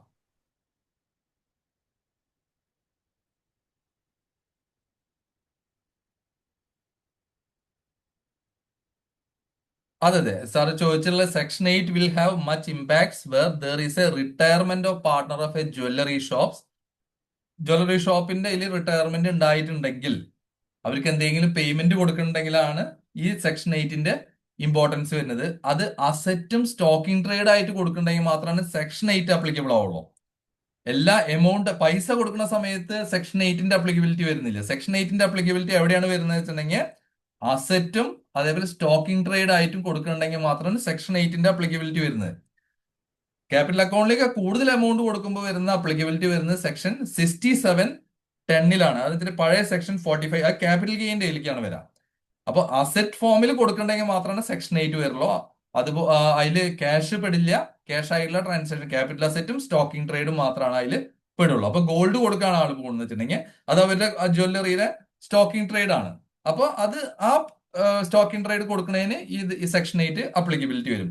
ഫെയർ മാർക്കറ്റ് വാല്യൂ ആണ് എടുക്കേണ്ടത്. ഫെയർ മാർക്കറ്റ് വാല്യൂ കാൽക്കുലേറ്റ് ചെയ്തിട്ട് ഇപ്പോ ജ്വല്ലറി സ്റ്റോക്ക് ആയിരുന്നു ഒരു ജ്വല്ലറി ഷോപ്പിന്റെ, ഒരു പാർട്ട്ണർ പോകുമ്പോൾ ഒരു 10 ലക്ഷം രൂപയുടെ ജ്വല്ലറി വാല്യൂ ഉള്ള ജ്വല്ലറി ആ പാർട്ട്ണർക്ക് കൊടുത്തു കഴിഞ്ഞാൽ ഈ എത്ര രൂപയ്ക്കാണോ നമ്മളെ കോസ്റ്റ് ഉണ്ടായിരുന്നത് നമ്മൾ ആ സ്റ്റോക്ക് ചെയ്യുന്നത് അത് അങ്ങനെ ഒഴിവാവുക മാത്രം മുമ്പ് ചെയ്തിരുന്നുള്ളൂ. പക്ഷെ ഇപ്പൊ അങ്ങനെയല്ല, അതിന്റെ ഫെയർ വാല്യൂ നമ്മൾ സെയിൽ പോലെ കണക്കാക്കണം. സെയിൽ പോലെ എന്ന് പറഞ്ഞിട്ടുണ്ടെങ്കിൽ പാർട്ട്ണർക്ക് കൊടുത്ത പോലെ കണക്കാക്കി ഈ സെക്ഷൻ 8 പ്രകാരം നമ്മൾ അതിന്റെ ടാക്സ് ബിസിനസ് ഇൻകത്തിൽ കാണിക്കേണ്ടി വരും. അതാണ് ഇതിൽ ചേഞ്ച് വന്നുള്ളത്.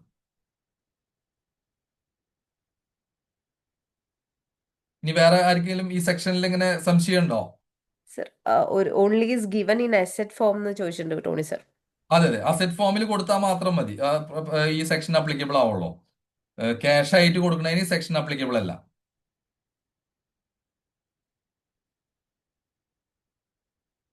വേറെ എന്തെങ്കിലും കുറി ഉണ്ടോ ആർക്കെങ്കിലും ഈ സെക്ഷനെ കുറിച്ച്?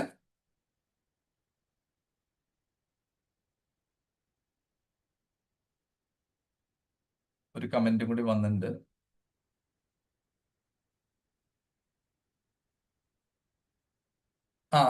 രാജേന്ദ്രൻ സാർ ചോദിച്ചിട്ടുള്ള ഒരു question, what about the cash is given in excess of amount standing to the credit. അപ്പൊ ക്യാഷ് കൊടുത്തുള്ള കേസുകൾ സെക്ഷൻ 8 കവർ ചെയ്യില്ല. സെക്ഷൻ 8 കവർ ചെയ്യുക. അത് പുതിയ ഇൻകം ടാക്സ് ആക്ടിൽ സെക്ഷൻ 67(10) കവർ ചെയ്യുക. ക്യാപിറ്റൽ ഗെയിന്റെ പ്രൊവിഷനിലാണ് കവർ ചെയ്യുക. നമ്മളുടെ ക്യാപിറ്റൽ അക്കൗണ്ടിനൊക്കെ കൂടുതൽ എമൗണ്ട് ക്യാപിറ്റൽ അസെറ്റ് ആയിട്ടോ അല്ലെങ്കിൽ മണി ആയിട്ടോ കൊടുക്കുന്നുണ്ടെങ്കിൽ അത് സെക്ഷൻ 67(10) അപ്ലിക്കബിൾ ആവുക. എക്സസ് ഉള്ള എമൗണ്ടിന് ക്യാപിറ്റൽ ഗെയിൻ കൊടുക്കേണ്ടത് 67(10) ഇവിടെയല്ല അതിന്റെ പ്രൊവിഷൻ വരുന്നത്. 67(10) പോകുക. ഇത് ബിസിനസ് ക്യാപിറ്റൽ അസെറ്റ്സും അതുപോലെ ബിസിനസ് അസെറ്റ്സും അതിനെ സ്റ്റോക്കിംഗ് ട്രേഡും ട്രാൻസ്ഫർ ചെയ്യുന്നുണ്ടെങ്കിൽ മാത്രമാണ് ഈ സെക്ഷൻ അപ്ലിക്കബിൾ ആവുള്ളൂ.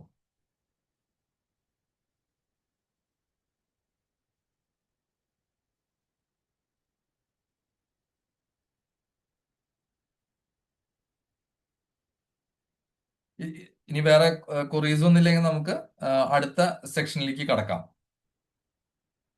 സെക്ഷൻ 9 ആണ് അടുത്ത section. Income deemed to accrue or arise in India. എല്ലാവർക്കും കൺഫ്യൂഷൻ ഉണ്ടാവുന്ന ഒരു ഏരിയ ആണ്. നമുക്ക് 195 പേയ്മെന്റ് കൊടുക്കാന്ന് പറഞ്ഞിട്ടുണ്ടെങ്കിൽ ഈ സെക്ഷനാണ് നമുക്ക് ഏറ്റവും കൂടുതൽ തലവേദന ഉണ്ടാക്കുന്ന ഒരു സെക്ഷൻ. നമുക്ക് 15 CA CB അല്ലെങ്കിൽ അങ്ങനത്തെ ഇതൊക്കെ നോക്കുമ്പോൾ ഇതാണ് നമുക്ക് ഇന്ത്യയിൽ അക്രൂവ് ചെയ്ത് ഇൻകം ആണോ എന്നുള്ള കൺഫ്യൂഷനാണ് എല്ലാവർക്കും ഉള്ളത്. ഇപ്പൊ നമ്മൾ പെർമനന്റ് എസ്റ്റാബ്ലിഷ്മെന്റ് ഉണ്ടോ എന്ന് നോക്കും, അങ്ങനത്തെ കുറെ ഇതുണ്ട്. ചില ഇൻകങ്ങള് ഇന്ത്യയിലല്ല പേയ്മെന്റ് റിസീവ് ചെയ്യുന്നതെന്നുണ്ടെങ്കിലും ഇന്ത്യയിൽ അക്രൂവ് ചെയ്യുന്ന പോലെയാണ് കണക്കാക്കുന്നത്. അതാണ് സെക്ഷൻ 9 പറയുന്നത്. അത് ഡീമിംഗ് ഫിക്ഷൻ ആണ്. നമുക്ക് നമ്മളുടെ നാട്ടില് ടാക്സേഷൻ ബേസ് ചെയ്തുള്ള പ്രിൻസിപ്പൾ ഓഫ് റെസിഡൻസ് ബേസ് ചെയ്തിട്ടാണ്. അതുപോലെ സോഴ്സ് ഓഫ് ഇൻകം ബേസ് ചെയ്തിട്ടാണ് നമുക്ക് ടാക്സേഷൻ വരുന്നത്. പക്ഷെ സെക്ഷൻ 9 എന്താ ചെയ്യുന്നത്? ഒരു ഡീമിംഗ് ഫിക്ഷൻ ഉണ്ടാക്കുകയാണ്. ഇന്ത്യയിൽ എല്ലാ ഇൻകം കിട്ടുന്നുണ്ടെങ്കിലും നമ്മൾ deemed to be accrue arise in India, ഇന്ത്യയിൽ അക്രൂവ് ചെയ്ത പോലെയോ അല്ലെങ്കിൽ ഇന്ത്യയിൽ അറൈസ് ചെയ്ത പോലെയാണ് ഈ സെക്ഷൻ 9 പ്രകാരം അതിനെ ട്രീറ്റ് ചെയ്യുന്നത്. എന്തൊക്കെയാണ് ഇൻകം നമുക്ക് അങ്ങനെ ടാക്സ് ചെയ്യുന്നത് നമുക്ക് നോക്കാം. ഇതിൽ world wide income of resident person taxable in India. World wide income Indian റെസിഡന്റിനെ സംബന്ധിച്ച് എവിടെ ഉണ്ടെങ്കിലും ആൾക്ക് ഇന്ത്യയിൽ ടാക്സബിൾ ആണ്. അത് ഇഷ്യൂ ഇല്ല. പക്ഷെ റെസിഡന്റ് അല്ലാത്ത ഒരാളാണെങ്കിൽ, റെസിഡന്റ് അല്ലാത്ത ഒരാൾക്ക് ചിലപ്പോ ഈ സെക്ഷൻ 9 പ്രകാരം ഇന്ത്യയിൽ ടാക്സ് കൊടുക്കേണ്ടി വരും. ഇപ്പൊ ഒരു ഇന്ത്യൻ കമ്പനി അല്ല, ഫോറിൻ കമ്പനി ആണെങ്കിലും ചിലപ്പോൾ ഇന്ത്യയിൽ ടാക്സ് കൊടുക്കേണ്ടി വരും സെക്ഷൻ 9 പ്രകാരം. അതാണ് ഈ ഡീമിംഗ് ഫിക്ഷന്റെ ഇമ്പോർട്ടൻസ് വരുന്നത്.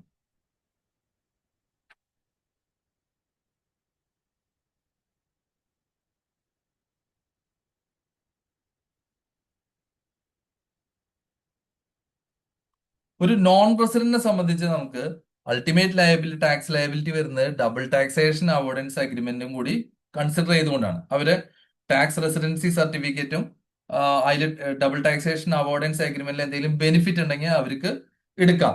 ഇതാണ് ഒരു ബേസിക് ആയിട്ടുള്ള ഒരു പ്രിൻസിപ്പിൾ. അതിന് നമുക്ക് സപ്പോർട്ടിംഗ് ആയിട്ടുള്ള സുപ്രീം കോടതിന്റെ ഡിസിഷൻസ് ഉണ്ട്. ഒരു ആസാദി ബചാവോ ആന്തോളൻ എന്ന് പറഞ്ഞുള്ള ഒരു കേസ് ഡിസിഷൻ ഉണ്ട്. വളരെ ഇമ്പോർട്ടന്റ് ആയിട്ടുള്ളതാണ്, വളരെ ഫേമസ് ആയിട്ടുള്ള ഒരു കേസ് ഡിസിഷനുമാണ്. 2003 വന്നുള്ളത്. 263 ITR 706 സുപ്രീം കോടതിന്റെയാണ്. അതിൽ പറയുന്നത് എന്താ വെച്ചിട്ടുണ്ടെങ്കിൽ ഡബിൾ ടാക്സേഷൻ അവോർഡൻസിന്റെ provision have a binding effect on the assessee to whom it is applicable based on the tax residency certificate. ഇപ്പോൾ എവിടത്തെ ഏത് രാജ്യത്തെയാണ് ടാക്സ് റെസിഡൻസി സർട്ടിഫിക്കറ്റ് കിട്ടിയുള്ളത്, ആ ടാക്സ് റെസിഡൻസി സർട്ടിഫിക്കറ്റിനെ ബേസ് ചെയ്തുകൊണ്ട് ആ ഏത് രാജ്യത്തെ ആളാണെന്നുള്ളത് ഐഡന്റിഫൈ ചെയ്യുകയും ചെയ്യാം. ആ രാജ്യമായുള്ള ഡബിൾ ടാക്സേഷൻ അവോർഡൻസ് അഗ്രിമെന്റ് ഉണ്ടെങ്കിൽ അതിനാണ് കൂടുതൽ ഇമ്പോർട്ടൻസ് കിട്ടുക, ഇൻകം ടാക്സ് പ്രൊവിഷനൊക്കെ കൂടുതൽ. ഇതായിരുന്നു ഇത്ര നാളുണ്ടായിരുന്ന ഒരു സുപ്രീം കോടതിയുടെ ഒരു ഡിസിഷനെ ബേസ് ചെയ്തിട്ട് ഇങ്ങനെയാണ് അത് പോയിരുന്നത്. പക്ഷെ റീസെന്റ് ഈ 15-ാം തീയതി ഒരു പുതിയൊരു ഡിസിഷൻ വന്നു. ഒരു ടൈഗർ ഗ്ലോബലിന്റെ, എല്ലാവരും ചിലപ്പോൾ പേപ്പറിലേക്കും വായിച്ചിട്ടുണ്ടാവും, Tiger Global International two holding, അതാണ് അതിന്റെ ഒരു ഡിസിഷന്റെ പേര്. അവർക്കൊരു മൗറീഷ്യസ് ബേസ്ഡ് കമ്പനി ആയിരുന്നു.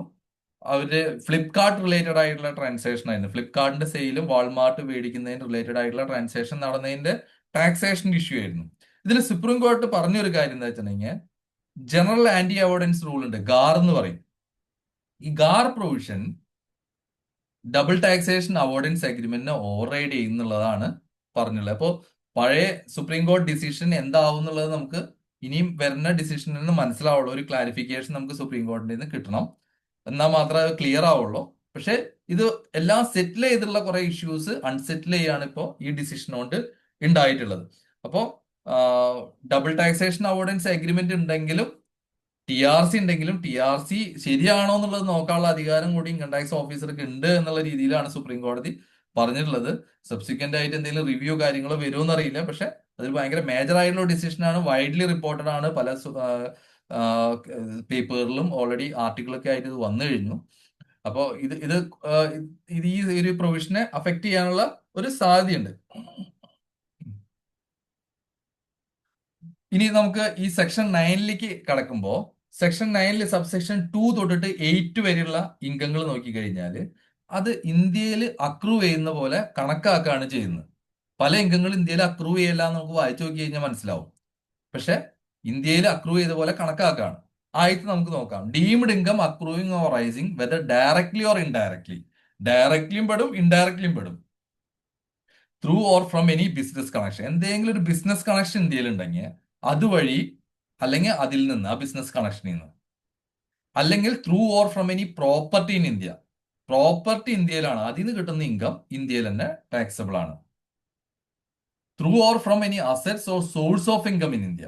എന്തെങ്കിലും അസറ്റ്സോ അല്ലെങ്കിൽ സോഴ്സ് ഓഫ് ഇൻകം അത് ഇന്ത്യയിലാണെങ്കിൽ അതിൽ നിന്ന് അതും ആ ഇൻകം ഇന്ത്യയിൽ അക്രൂവ് ചെയ്ത പോലെയാണ് കണക്കാക്കുക. Or through or from transfer of A capital asset situated in India. അപ്പൊ ഇത്രയാണ് നമുക്ക് ഇന്ത്യയിൽ ഡീംഡ് ടു ബി അക്രൂഡ് എന്നുള്ളത് ഫസ്റ്റ് സെക്ഷൻ 2 പറയുന്നു. ഇനി അടുത്തത് സാലറിയുടെ കേസിലും അതുപോലെ തന്നെ ഡീമിംഗ് ഫിക്ഷൻ കൊണ്ടുവന്നുണ്ട്. അതെന്താ വെച്ചിട്ടുണ്ടെങ്കിൽ, ഇന്ത്യയിൽ റെൻഡർ ചെയ്തുള്ള സർവീസിന് പേ ചെയ്യുന്ന സാലറികളെല്ലാം ഇന്ത്യയിൽ ടാക്സബിൾ ആണ്, അല്ലെങ്കിൽ ഇന്ത്യയിൽ അക്രൂവ് ചെയ്ത പോലെയാണ് കണക്കാക്കുക. എവിടെയാണെങ്കിലും പേയ്മെന്റ് എവിടെ കൊടുത്തോട്ടെ, പക്ഷെ സർവീസ് ഇന്ത്യയിലെ കൊടുത്തിട്ടുള്ളതെന്ന് വെച്ചിട്ടുണ്ടെങ്കിൽ അത് ഇന്ത്യയിൽ അക്രൂവ് ചെയ്ത പോലെ കണക്കാക്കും. ചിലപ്പോ ദുബായിൽ നിന്ന് ചിലപ്പോൾ അമേരിക്കയിലേക്ക് ആവും പേയ്മെന്റ് പോയിന്റ് ആവുക, പക്ഷെ സർവീസ് പ്രൊവൈഡ് ചെയ്തിട്ടുണ്ടാവും ഇന്ത്യയിലാണെങ്കിൽ അത് ഇന്ത്യയിൽ ടാക്സബിൾ ആണ്. അതുപോലെ ഇന്ത്യൻ ഗവൺമെന്റ് ആണ് ഇന്ത്യൻ സിറ്റിസന് പേയ്മെന്റ് കൊടുക്കുന്നത്, പക്ഷെ അബ്രോഡ് ആയിരിക്കും. അബ്രോഡ് ആണെന്നുണ്ടെങ്കിലും ഇന്ത്യൻ ഗവൺമെന്റ് ആണ് കൊടുക്കുന്നത്. റിസീവ് ചെയ്യുന്ന ആൾ ഇന്ത്യൻ സിറ്റിസൺ ആണെങ്കിൽ അത് ഇന്ത്യയിൽ അക്രൂവ് ചെയ്തതായിട്ടാണ് കണക്കാക്കുക. ആ സാലറി ഇൻകം ഇന്ത്യയിൽ അക്രൂവ് ചെയ്തതായിട്ടാണ് കണക്കാക്കുക. ഒരു ഇന്ത്യൻ കമ്പനി ഡിവിഡൻഡ് പേ ചെയ്തിട്ടുണ്ട്, ഔട്ട്സൈഡ് ഇന്ത്യ ആണ് പേ ചെയ്തിട്ടുള്ളെങ്കിൽ ആ ഡിവിഡൻഡ് ഇൻകം ഇന്ത്യയിൽ deem to be accrued in India, അത് ഇന്ത്യയിൽ ടാക്സിബിളും ആണ്. ഈ ഇന്ത്യയിൽ ഡീം ചെയ്തുള്ള income deem to accrue rise in India എന്ന് പറഞ്ഞിട്ടുണ്ടെങ്കിൽ അത് ഇന്ത്യയിൽ ടാക്സ് ചെയ്യാൻ വേണ്ടിയിട്ടാണ്. അപ്പൊ ഇന്ത്യയിൽ ഇൻകം ആയിട്ട് കണക്കാക്കും, ഇന്ത്യയിൽ ടാക്സ് ചെയ്യുകയും ചെയ്യും. ഇപ്പൊ ഇൻട്രസ്റ്റ് പേയബിൾ ആണ്. ഇൻട്രസ്റ്റ് പേയബിൾ പേ ചെയ്യുന്നത് ഗവൺമെന്റ് ആണ്. ഗവൺമെന്റ് ആണെങ്കിലും അതുപോലെ റെസിഡന്റ് ആണ്. പക്ഷെ റെസിഡന്റ് ആണെങ്കിൽ അത് ഔട്ട്സൈഡ് ഇന്ത്യയിലെ ബിസിനസ്സിന് റിലേറ്റഡ് ആയിട്ടുള്ള ഇൻട്രസ്റ്റ് ആണെങ്കിൽ ഇവിടെ ടാക്സ് കൊടുക്കേണ്ട ആവശ്യമില്ല, ഇവിടെ ഡീം ടു ബി അക്രൂഡ് ആയിട്ട് കണക്കാക്കുകയില്ല. പക്ഷെ ഇന്ത്യയിൽ ഉള്ളിലുള്ള ബിസിനസ് ആണെങ്കിൽ റെസിഡന്റ് ആണെങ്കിലും ഇൻട്രസ്റ്റ് പുറത്തേക്കാണ് കൊടുക്കുന്നുണ്ടെങ്കിലും ഇന്ത്യയിൽ ടാക്സബിൾ ആണ്. നോൺ റെസിഡന്റ് ആയിട്ടുള്ള ഒരു വ്യക്തിയാണ് ഇൻട്രസ്റ്റ് കൊടുക്കുന്ന ആള്, പക്ഷെ അത് ഇന്ത്യയിലുള്ള ബിസിനസ്സിന് റിലേറ്റഡ് ആയിട്ടാണെന്ന് വെച്ചിട്ടുണ്ടെങ്കിൽ ഇന്ത്യയിൽ ടാക്സബിൾ ആണ്. റെസിഡന്റ് ആയുള്ള ഒരാള് ഇൻട്രസ്റ്റ് കൊടുക്കുന്നത് ഔട്ട്സൈഡ് ഇന്ത്യയിലുള്ള ബിസിനസ്സിന് റിലേറ്റഡ് ആണെങ്കിൽ ഇന്ത്യയിൽ ടാക്സബിൾ അല്ല. പക്ഷെ ഇന്ത്യയിലുള്ള ബിസിനസ്സിനാണെങ്കിൽ മാത്രമേ ഇന്ത്യയിൽ ടാക്സബിൾ ആവുള്ളൂ. നോൺ റെസിഡന്റ് ആയിട്ടുള്ള ഒരാളാണ് ഇൻട്രസ്റ്റ് പേ ചെയ്യുന്നത്, പക്ഷെ അത് ഇന്ത്യക്ക് ഉള്ളിലുള്ള ബിസിനസ്സിന് റിലേറ്റഡ് ആയെന്ന് വെച്ചിട്ടുണ്ടെങ്കിൽ ഇന്ത്യയിൽ ടാക്സ് കൊടുക്കാൻ ബാധ്യസ്ഥരാണ്. ഇന്ത്യയിൽ അത് അക്രൂവ് ചെയ്ത പോലെ കണക്കാക്കും. റോയൽറ്റിയും അതുപോലെ തന്നെയാണ്. റോയൽറ്റി പേയ്മെന്റ് ഗവൺമെന്റ് ആണ് റോയൽറ്റി പേയ്മെന്റ് കൊടുക്കണമെന്നുണ്ടെങ്കിൽ ഇന്ത്യക്ക് പുറത്തേക്കാണ് കൊടുക്കുന്നത്, പക്ഷെ ഇന്ത്യയിൽ അക്രൂവ് ചെയ്ത പോലെ കണക്കാക്കി ഇന്ത്യയിൽ ടാക്സ് അടയ്ക്കേണ്ടതുണ്ട്.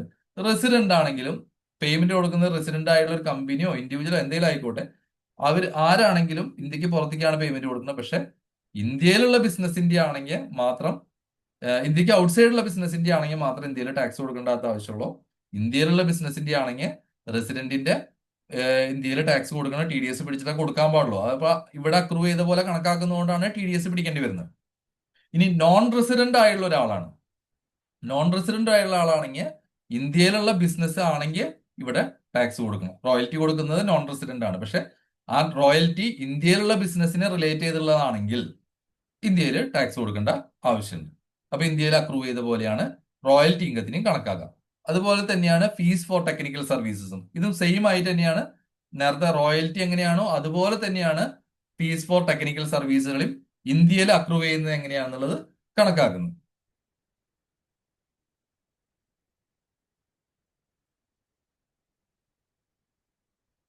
ഇനി ലാസ്റ്റ് ഒരു പ്രൊവിഷൻ നമുക്ക് ചെറിയ 2 കൊല്ലം മുമ്പ് വന്നുള്ള ഒരു അമെന്റ്മെന്റ് ആണ്. Income arising outside India in the nature of gift exceeding 50,000 received from A person resident India. ഇപ്പൊ റെസിഡന്റ് ആയുള്ള ഒരാളിൽ നിന്ന് ഒരു നോൺ റെസിഡന്റോ അല്ലെങ്കിൽ നോട്ട് ഓൺ റെസിഡന്റോ, കമ്പനി അല്ലാത്ത നോൺ റെസിഡന്റ്, കമ്പനി അല്ല, ഫോറിൻ കമ്പനി അല്ല, പക്ഷെ കമ്പനി അല്ലാത്ത റെസിഡന്റ് ഇൻഡിവിജ്വല് അല്ലെങ്കിൽ നോട്ട് ഓർഡിനറി റെസിഡന്റ് ആയുള്ള ഒരു ഇൻഡിവിജ്വല് അവർ എന്തെങ്കിലും ഒരു 50,000 രൂപയൊക്കെ കൂടുതൽ ഗിഫ്റ്റ് ഇന്ത്യയിലെ റെസിഡന്റ് ആയുള്ള ഒരാളെന്ന് മേടിച്ചു കഴിഞ്ഞാലും അത് ഇന്ത്യയിൽ അക്രൂ ചെയ്ത പോലെയാണ് കണക്കാക്കുക. ഇന്ത്യയിൽ അത് ടാക്സ് കൊടുക്കേണ്ട ആവശ്യമുണ്ട്. ഇന്ത്യയിൽ ടാക്സബിൾ ആണ്. മുമ്പ് ഇതൊരു ക്ലാരിറ്റി ഉണ്ടായിരുന്നില്ല. അപ്പൊ ഈ പ്രൊവിഷനും കൂടി സെക്ഷൻ 9ലേക്ക് വന്നതാണ്. അത് ഇന്ത്യയിൽ ഇൻകം ആണെന്നുള്ളത് പറഞ്ഞുകൊണ്ട് പലരും ഇന്ത്യക്ക് പുറത്ത് ഗിഫ്റ്റ് കൊടുത്തു കഴിഞ്ഞാൽ ഇന്ത്യയിൽ ടാക്സബിൾ ആവില്ല എന്നുള്ള ഇന്റർപ്രിട്ടേഷൻ എടുത്തതിന് ശേഷമാണ് ഈ അമെന്റ്മെന്റ് കൊണ്ടുവന്നത്. അപ്പൊ ഈ ഗിഫ്റ്റ് കൊടുക്കുന്നത് ഇന്ത്യക്ക് പുറത്തേക്കാണ്, നോൺ റെസിഡന്റിനാണ്, നോട്ട് ഓർഡിനറി റെസിഡന്റിനാണ്. പക്ഷെ കൊടുത്ത ആള് ഇന്ത്യൻ റെസിഡന്റ് ആണെങ്കിൽ 50,000 രൂപയൊക്കെ കൂടുതൽ ഉണ്ടെങ്കിൽ അത് ഇന്ത്യയിൽ ടാക്സബിൾ ആയിട്ട് മാറും. അതാണ് സെക്ഷൻ 9 പറയുന്നത്. ഇനി വലിയൊരു സെക്ഷനാണ് അടുത്തത് കവർ ചെയ്തത്. ഇത് ഇമ്പോർട്ടന്റ് ആയിട്ടുള്ള ഒരു സെക്ഷനാണ്. ഇതിന്റെ ബേസിലാണ് ഇപ്പോ ടൈഗർ ഗ്ലോബലിന്റെ ആണെങ്കിലും വോഡോഫോൺ എന്ന് പറഞ്ഞുള്ള കേസ്, വലിയൊരു കേസ് വന്നുള്ളത് ഇതിനെ ബേസ് ചെയ്തിട്ടാണ്. ഇതെന്ന് വെച്ചാൽ ഒരു ക്യാപിറ്റൽ അസറ്റ് ഉണ്ട്. ഇന്ത്യയിലാണ് ക്യാപിറ്റൽ അസറ്റ്. ഇന്ത്യയിലല്ല, ക്യാപിറ്റൽ അസറ്റ് പുറത്താണ്. Being A share of A company registered outside India. ഒരു കമ്പനിയുടെ ഷെയർ ആണ്, അതാണ് ക്യാപിറ്റൽ അസറ്റ്. അത് ഇന്ത്യക്ക് പുറത്ത് രജിസ്റ്റർ ചെയ്തുള്ള കമ്പനിയാണ്. പക്ഷെ ആ കമ്പനി, ആ ക്യാപിറ്റൽ അസറ്റ് ഇന്ത്യയിൽ സിറ്റുവേറ്റ് ചെയ്ത പോലെയാണ് കണക്കാക്കുക. എപ്പോഴാണ് ആ കമ്പനിയുടെ ഷെയറിന്റെ വാല്യൂ അത് ഡിറൈവ് ചെയ്യുന്നത് ഇന്ത്യയിലുള്ള അസറ്റ്സിനെ, ഇന്ത്യയിൽ ലൊക്കേറ്റ് ചെയ്യുന്ന അസറ്റ്സിന്റെ ബേസിലായിരിക്കും. അപ്പൊ major value, substantial value derive ചെയ്യുന്നത് ഇന്ത്യയിലുള്ള അസറ്റ്സിന്റെ ബേസിലാണെങ്കിൽ ആ അസറ്റ് ഇന്ത്യയിൽ സിറ്റുവേറ്റ് ചെയ്യുന്ന പോലെയാണ് കണക്കാക്കാം. പിന്നെ അത് 10 കോടിയൊക്കെ മീതിയായിരിക്കണം. അസറ്റിന്റെ വാല്യൂ 10 കോടിയൊക്കെ മീതിയായിരിക്കണം. 50% അത് വാല്യൂ അസറ്റ്സ്. അപ്പോൾ അവിടെയുള്ള രജിസ്റ്റേർഡ് ഔട്ട്സൈഡ് ഇന്ത്യയുള്ള കമ്പനിയുടെ 50%ത്തേക്കാൾ കൂടുതൽ, അവരുടെ ടോട്ടൽ അസറ്റ്സിന്റെ 50%ത്തേക്കാൾ കൂടുതലുള്ള അസറ്റ്സ് ഈ ഇന്ത്യയിൽ ലൊക്കേറ്റ് ചെയ്തിട്ടുള്ള അസറ്റ് ആണെങ്കിലും ഈ 3 കണ്ടീഷനാണ് അതിൽ കംപ്ലൈ ചെയ്യേണ്ടത്. അങ്ങനെയാണെങ്കിൽ ആ ക്യാപിറ്റൽ അസറ്റ്സ്, ആ കമ്പനി എന്ന് പറയുന്നത് ഇന്ത്യക്ക് ഔട്ട്സൈഡ് ആണ്, അതിന്റെ ഷെയർ, ആ ക്യാപിറ്റൽ അസറ്റ് ഇന്ത്യയിലുള്ള പോലെയാണ് കണക്കാക്കുക. അപ്പൊ ഇന്ത്യയിലുള്ള പോലെയായി കണക്കാക്കുമ്പോഴുള്ള ഇഷ്യൂ എന്താണെന്ന് വെച്ചിട്ടുണ്ടെങ്കിൽ ആ ക്യാപിറ്റൽ അസറ്റ് ഇന്ത്യക്ക് പുറമെ അങ്ങോട്ടും ഇങ്ങോട്ടും ട്രാൻസ്ഫർ ചെയ്താലും ഇന്ത്യയിൽ ക്യാപിറ്റൽ ഗെയിൻ ടാക്സ് കൊടുക്കേണ്ടി വരും. അതാണ് വോഡോഫോണിന്റെ കേസിൽ ഉണ്ടായിരുന്നത്. വോഡോഫോണിന്റെ കേസിന് ശേഷമാണ് ഈ റെട്രോസ്പെക്റ്റീവ് അമെന്റ്മെന്റ് ഗവൺമെന്റ് സെക്ഷൻ 9ൽ കൊണ്ടുവന്നത്.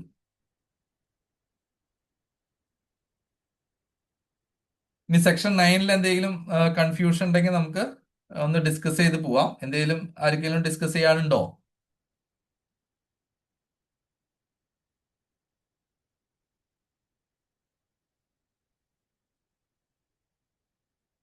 ഇതൊക്കെയാണ് നമുക്ക് മേജറായിട്ട് പറയുന്നത്. ഡീമിംഗ് ഫിക്ഷൻ ആണ് ശരിക്കും സെക്ഷൻ 9 ക്രിയേറ്റ് ചെയ്യുന്നത്. നമുക്കൊരു ഇന്ത്യയിലല്ല അക്രൂ ചെയ്യുന്നുണ്ടെങ്കിലും ഇന്ത്യയിൽ ടാക്സ് ചെയ്യാൻ വേണ്ടിയിട്ടുള്ള ഡീമിംഗ് ഫിക്ഷൻ ആണ്. അതിൽ ഡിവിഡൻഡ് ഉണ്ട്, ഇൻട്രസ്റ്റ് ഉണ്ട്, റോയൽറ്റി ഉണ്ട്, ഫീസ് ഫോർ ടെക്നിക്കൽ സർവീസസ് ഉണ്ട്. അപ്പൊ ഇങ്ങനത്തെ ഇൻകങ്ങളൊക്കെ നമുക്ക് പേയ്മെന്റ് വരുന്ന സമയത്ത് ഇന്ത്യയിൽ അക്രൂഡ് ആണോ എന്നുള്ളത് നമ്മൾ നോക്കിയിട്ട് വേണം അതിന് ടാക്സ് ചെയ്യാൻ വേണ്ടിയിട്ട്. അപ്പൊ ഇന്ത്യയിൽ അക്രൂ ചെയ്യണമെന്ന് നോക്കണം എന്ന് വെച്ചിട്ടുണ്ടെങ്കിൽ ഈ കണ്ടീഷൻസ് ഒക്കെ നമ്മൾ ചെക്ക് ചെയ്യണം. അപ്പൊ അതിന് ശേഷമാണ് നമുക്ക് ഇന്ത്യയിൽ അക്രൂഡ് ആണോ ഇല്ലേ എന്നുള്ളത് മനസ്സിലാക്കാൻ പറ്റുള്ളൂ. ഇതിലൊരു പ്രൊവിഷനും കൂടി ഉള്ള ബിസിനസ് കണക്ഷൻ എന്നുള്ള ഒരു കാര്യം കൂടി ഇതിൽ പറയുന്നുണ്ട് സെക്ഷൻ 9ൽ. അത് നമുക്ക് ഇവിടെ നോക്കിക്കഴിഞ്ഞാൽ through or from any business connection കുറച്ച് വൈഡ് ആണ്. പക്ഷെ അതിൽ ഒരു ജനറൽ ഒരു കമ്മീഷൻ ഏജന്റ്, ഒരു ബ്രോക്കർ, അതൊക്കെ അവർ നോർമൽ ബിസിനസിന്റെ ഭാഗമായിട്ട് അവരിവിടെ ഉണ്ടെങ്കിൽ അതൊന്നും ബിസിനസ് കണക്ഷൻ ആയിട്ട് കണക്കാക്കാൻ പറ്റില്ല. ഇപ്പൊ ഒരു ട്രേഡിംഗ് ഗുഡ്സ് ഒക്കെ വരുന്നത്, ഇപ്പോ ആള് ചെയ്യുന്നത് വെച്ചിട്ടുണ്ടെങ്കിൽ ജസ്റ്റ് സാധനം ഇമ്പോർട്ട് ചെയ്യുക, എക്സ്പോർട്ട് ചെയ്യുക, ഇമ്പോർട്ട് ചെയ്യുക, എക്സ്പോർട്ട് ചെയ്യുക, ഇതൊന്നും ഒരു ബിസിനസ് കണക്ഷൻ ആയിട്ട് കണക്കാക്കാൻ പറ്റില്ല. ഇവിടെ ഇന്ത്യയിൽ ബിസിനസ് കണക്ഷൻ ഉള്ള പോലെ കണക്കാക്കാൻ പറ്റില്ല. അപ്പൊ അതൊന്നും ഇവിടെ ഇന്ത്യയിൽ ടാക്സബിൾ ആവില്ല. അപ്പൊ പല അങ്ങനത്തെ ആക്ടിവിറ്റികളും ഈ സ്പെഷ്യൽ എക്കണോമിക് സോണുകളിലൊക്കെ നടക്കുന്നുണ്ട്. ജസ്റ്റ് ഇമ്പോർട്ട് ചെയ്ത് എക്സ്പോർട്ട് ചെയ്യുക, അല്ലെങ്കിൽ ഡൊമസ്റ്റിക് ഏരിയയിലും അതുപോലെ തന്നെ അങ്ങനത്തെ ആക്ടിവിറ്റികളൊന്നും ടാക്സേഷന്റെ ഇതിന് വേണ്ടിയിട്ട് ബിസിനസ് കണക്ഷനിൽ സെക്ഷൻ 9 പെടുത്തിയിട്ടില്ല. അപ്പോൾ ബിസിനസ് കണക്ഷൻ എന്ന് പറഞ്ഞുള്ള അല്ലാതെയുള്ള നമ്മൾക്ക് വേണ്ടി നമ്മളുടെ ഒരു ഏജന്റ് ആയിട്ട് ഇവിടെ വർക്ക് ചെയ്യുന്ന ആളുകൾ ഉണ്ടെങ്കിൽ, നമുക്ക് വേണ്ടി ഒരു ഒരു ഒരു ഒരു സെറ്റപ്പ് കൂടി ഉണ്ടെങ്കിൽ, അതൊക്കെയാണ് ബിസിനസ് കണക്ഷൻ ആയിട്ട് കണക്കാക്കുക നമ്മുടെ ബിസിനസ് നടത്താൻ വേണ്ടിയിട്ട്. പക്ഷെ ഓൾറെഡി ഒരു പ്രിൻസിപ്പൽ ബേസിൽ അവരൊരു ബിസിനസ് ചെയ്യുന്ന ആളുകളുടെ ഒരു സർവീസ് നമ്മൾ എടുക്കുമ്പോൾ അതൊരു ബിസിനസ് കണക്ഷൻ ആയിട്ട് കണക്കാക്കില്ല. ആ ബിസിനസ് കണക്ഷൻ നമുക്ക് വേണ്ടി എക്സ്ക്ലൂസീവ് ഏജന്റ് പ്രിൻസിപ്പൾ എന്നുള്ള രീതിയിൽ എക്സ്ക്ലൂസീവ് ആയിട്ട് വർക്ക് ചെയ്യുന്നത്, നമ്മുടെ കൺട്രോളിൽ ഒരു വർക്ക് ചെയ്യുന്നെങ്കിൽ മാത്രമാണ് അത് ബിസിനസ് കണക്ഷൻ ആയിട്ട് കണക്കാക്കാൻ പറ്റുള്ളൂ.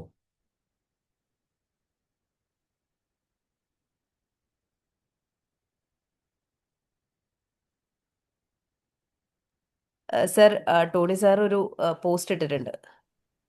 Can we increase fee due to change in the act? It is actually a burden to us, not to client. അത് അത് എല്ലാ ആക്ടും ബർഡൻ ആണ്, പക്ഷെ ബർഡൻ വരുന്നോണ്ടാണ് നമുക്ക് ഫീസ് കിട്ടുന്നത്. അപ്പൊ ഫീസ് കൂട്ടാന്നുള്ളത് സാറിന്റെ ഒരു അഭിപ്രായത്തോട് ഞാൻ യോജിക്കുകയാണ്. നമ്മളതിൽ കുറെ ടൈം ഡിവോട്ട് ചെയ്യുന്നുണ്ട്. അവർക്ക് വേണ്ടിയാണ് നമ്മൾ പഠിക്കുന്നത്. അവരുടെ പ്രോസസ്സുകളും അവരുടെ കംപ്ലയൻസുകൾ ഈസിയാക്കാൻ വേണ്ടിയിട്ടാണ് നമ്മൾ പലപ്പോഴും, നമുക്ക് പ്രോപ്പറായിട്ട് നമുക്ക് ഇന്റർപ്രറ്റ് ചെയ്ത് നമുക്കത് പറഞ്ഞു കൊടുക്കാൻ പറ്റണില്ലെങ്കിൽ ചിലപ്പോൾ വരുന്ന ഡിമാൻഡ്സ്, ഇപ്പൊ നമുക്കറിയാം ഇൻകം ടാക്സ് ആക്ടില് ഇപ്പൊ വരുന്ന അസസ്മെന്റ് ഓർഡറുകളൊക്കെ കണ്ടു കഴിഞ്ഞാൽ നമുക്ക് ബോധം കെടുന്ന രീതിയിലുള്ള അസസ്മെന്റ് ഓർഡറുകളൊക്കെയാണ്. കോടികൾക്കൊന്നും വിലയില്ലാണ്ടായി ഇപ്പൊ അസസ്മെന്റ് ഓർഡർ കണ്ടിട്ട്. അപ്പൊ സെക്ഷൻ 68, 69 വെറുതെ എടുത്ത് ടാക്സ് ചെയ്യാണ്.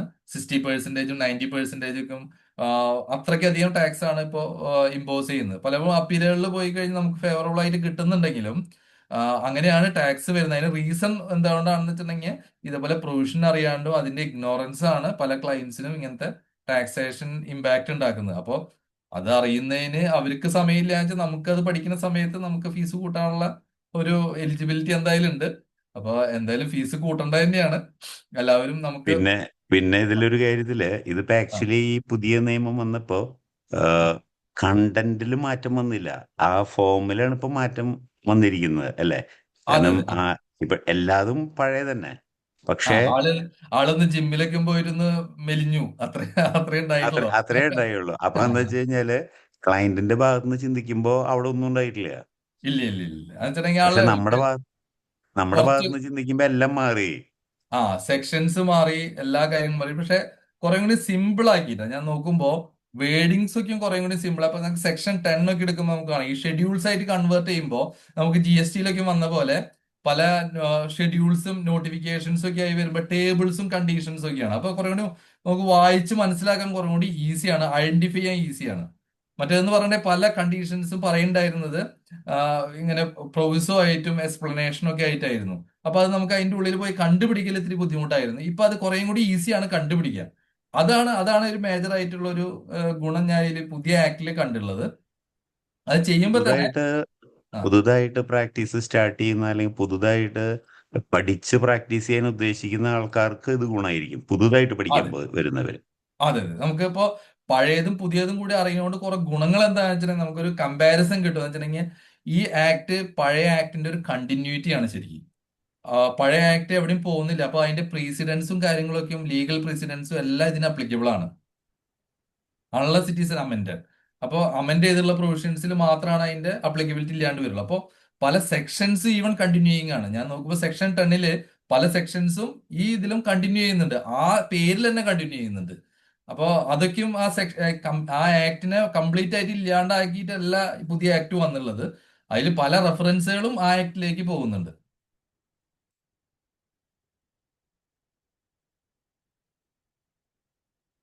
വേറെ എന്തെങ്കിലും ക്വസ്റ്റ്യൻസ് ഉണ്ടോ? ഇല്ലെങ്കിൽ നമുക്ക് സെക്ഷൻ 11 പോവാം.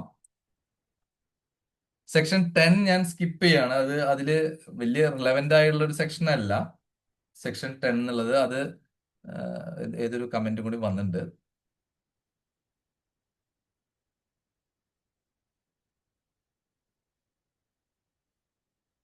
അതെ, Rajendra sir, initially it is simple, അമെൻമെന്റ് make it complicated. Yes yes yes.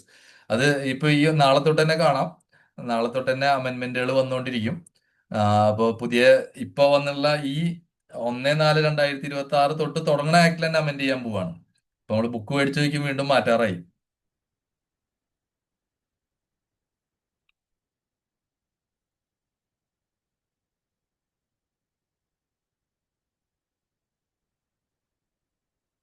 ഇനി സെക്ഷൻ 10 ഉണ്ട്, apportionment of income between spouses governed by Portuguese civil code ആണ്. അത് ഞാനിതിൽ സെക്ഷൻ 10 പറയില്ല. എന്ന് വെച്ചിട്ടുണ്ടെങ്കിൽ അത് ഗോവ, ദാമൻ ആൻഡ് ദിയു, നാഗർ ഹവേലി അങ്ങനെ കുറെ സ്ഥലങ്ങളുണ്ട്. നമ്മുടെ യൂണിയൻ ടെറിട്ടറീസിനാണ് അത് അപ്ലിക്കബിൾ ആയുള്ളൂ. അതിൽ പറയുന്നത് എന്താണെന്ന് വെച്ചിട്ടുണ്ടെങ്കിൽ അവര് ഹസ്ബൻഡ് ആൻഡ് വൈഫ് ആണെങ്കിൽ അവര് ടോട്ടൽ ഇൻകത്തിനെ സ്പ്ലിറ്റ് ചെയ്തിട്ടാണ് അവർക്ക് ടാക്സ് ചെയ്യുക. അങ്ങനെ സാലറി ഒഴിച്ചുള്ള ബാക്കിയെല്ലാ ഇൻകങ്ങളും ഈക്വൽ ആയിട്ട് സ്പ്ലിറ്റ് ചെയ്യുകയാണ് ചെയ്യുക. അത് അങ്ങനെ ഒരു കമ്മ്യൂണിറ്റി ബേസ്ഡ് ടാക്സേഷൻ ആണ്. അപ്പൊ അതിനുവേണ്ടി സെക്ഷൻ 10 നമ്മൾ സെക്ഷൻ 10ലേക്ക് പോകേണ്ട ആവശ്യമില്ല. ചേഞ്ചും ഇല്ല കാര്യമായിട്ട്.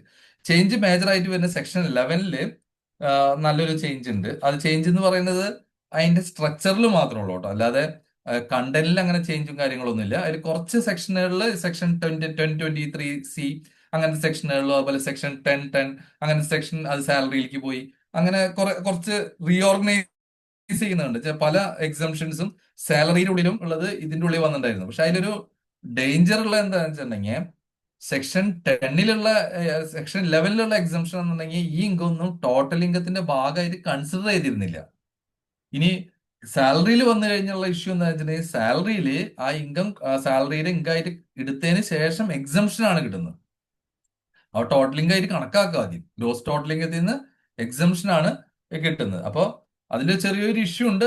ആ ഒരു ഭാഗം മാത്രമാണ്. ഇപ്പൊ നമ്മൾ എന്തെങ്കിലും ഇൻകം ഈ സെക്ഷൻ 10 പ്രകാരമുള്ള ഇൻകം അല്ലെങ്കിൽ സെക്ഷൻ 11 പ്രകാരമുള്ള ഇൻകം ഡിസ്ക്ലോസ് ചെയ്യാൻ വിട്ടുപോയാലും നാളെ ഇൻകം ടാക്സുകാർക്ക് അങ്ങനെ കാര്യമായിട്ട് വെച്ചിട്ടുണ്ടെങ്കിൽ ടോട്ടൽ ഇൻകത്തിന്റെ ഭാഗമാവാത്ത ഇൻകമാണ്. വിട്ടുപോയാൽ ഇത്രയും പ്രശ്നമുള്ളൂ. പക്ഷെ സാലറിയിലുള്ള ഇൻകം അങ്ങനെയല്ല. അവിടെ നമ്മൾ എക്സംഷൻ ക്ലെയിം ചെയ്യുക ചെയ്യുന്നത്. അപ്പൊ അത് കാണിച്ചില്ലെങ്കിൽ അവിടെ നാളെ എങ്ങനെയാണ് ട്രീറ്റ് ചെയ്യാന്നുള്ളത് ഒരു ഇഷ്യൂ നമുക്ക് പിന്നീടുള്ള കാലങ്ങളിൽ എങ്ങനെ വരാമെന്ന് നമുക്ക് പറയാൻ പറ്റില്ല. പ്രത്യേകിച്ച് സിസ്റ്റം ഒന്ന് മനസ്സിലാക്കണമല്ലോ. നമ്മളുടെ പോർട്ടൽ ഇത് മനസ്സിലാക്കണം. ശരിക്കും പോർട്ടലൊക്കെ എങ്ങനെയാണ് അത് ഇന്റർപ്രറ്റ് ചെയ്തെടുക്കുക എന്നുള്ളത് നമുക്ക് പറയാൻ പറ്റില്ല. ഇനി നമ്മളും പോർട്ടലിനെ പഠിപ്പിക്കേണ്ടി വരും. ഈ തെറ്റുകൾ കണ്ടുപിടിച്ച് നമ്മൾ അവരെ പഠിപ്പിച്ച് ശരിയാക്കി എടുത്താലാണ് ഇനി അവരും ക്ലിയർ ആവുള്ളൂ. ഇപ്പൊ ഇപ്പോഴത്തെ ഇൻകം ടാക്സ് ആക്ട് പ്രകാരം നമ്മളിപ്പോ അവരൊന്ന് കുറച്ച് പഠിപ്പിച്ച് റെഡിയാക്കി വെച്ചിട്ടുണ്ട്. ഇനി പുതിയ ഇൻകം ടാക്സ് ആക്ടിനെ നമ്മൾ പഠിപ്പിക്കേണ്ടി വരും. നമ്മൾ എഐനെ ട്രെയിൻ ചെയ്യുന്ന പോലെയാണ് നമ്മളുടെ ഇൻകം ടാക്സ് പോർട്ടൽ നമ്മളും ട്രെയിൻ ചെയ്തെടുത്താലാണ് അത് പ്രോപ്പറായിട്ട് വർക്ക് ചെയ്യുള്ളൂ. നമുക്ക് ഇൻകം ടോട്ടൽ ഇൻകത്തിൽ ഇൻക്ലൂഡ് ചെയ്യാത്ത ഈ ഇൻകങ്ങളൊന്നും നമുക്ക് ടോട്ടൽ ഇൻകത്തിൽ ഇൻക്ലൂഡ് ചെയ്യില്ല എന്നുള്ളതാണ് പറഞ്ഞുള്ളത്. ആ ഇൻകങ്ങൾ എന്തൊക്കെയാന്നുള്ളത് നമുക്ക് നോക്കാം.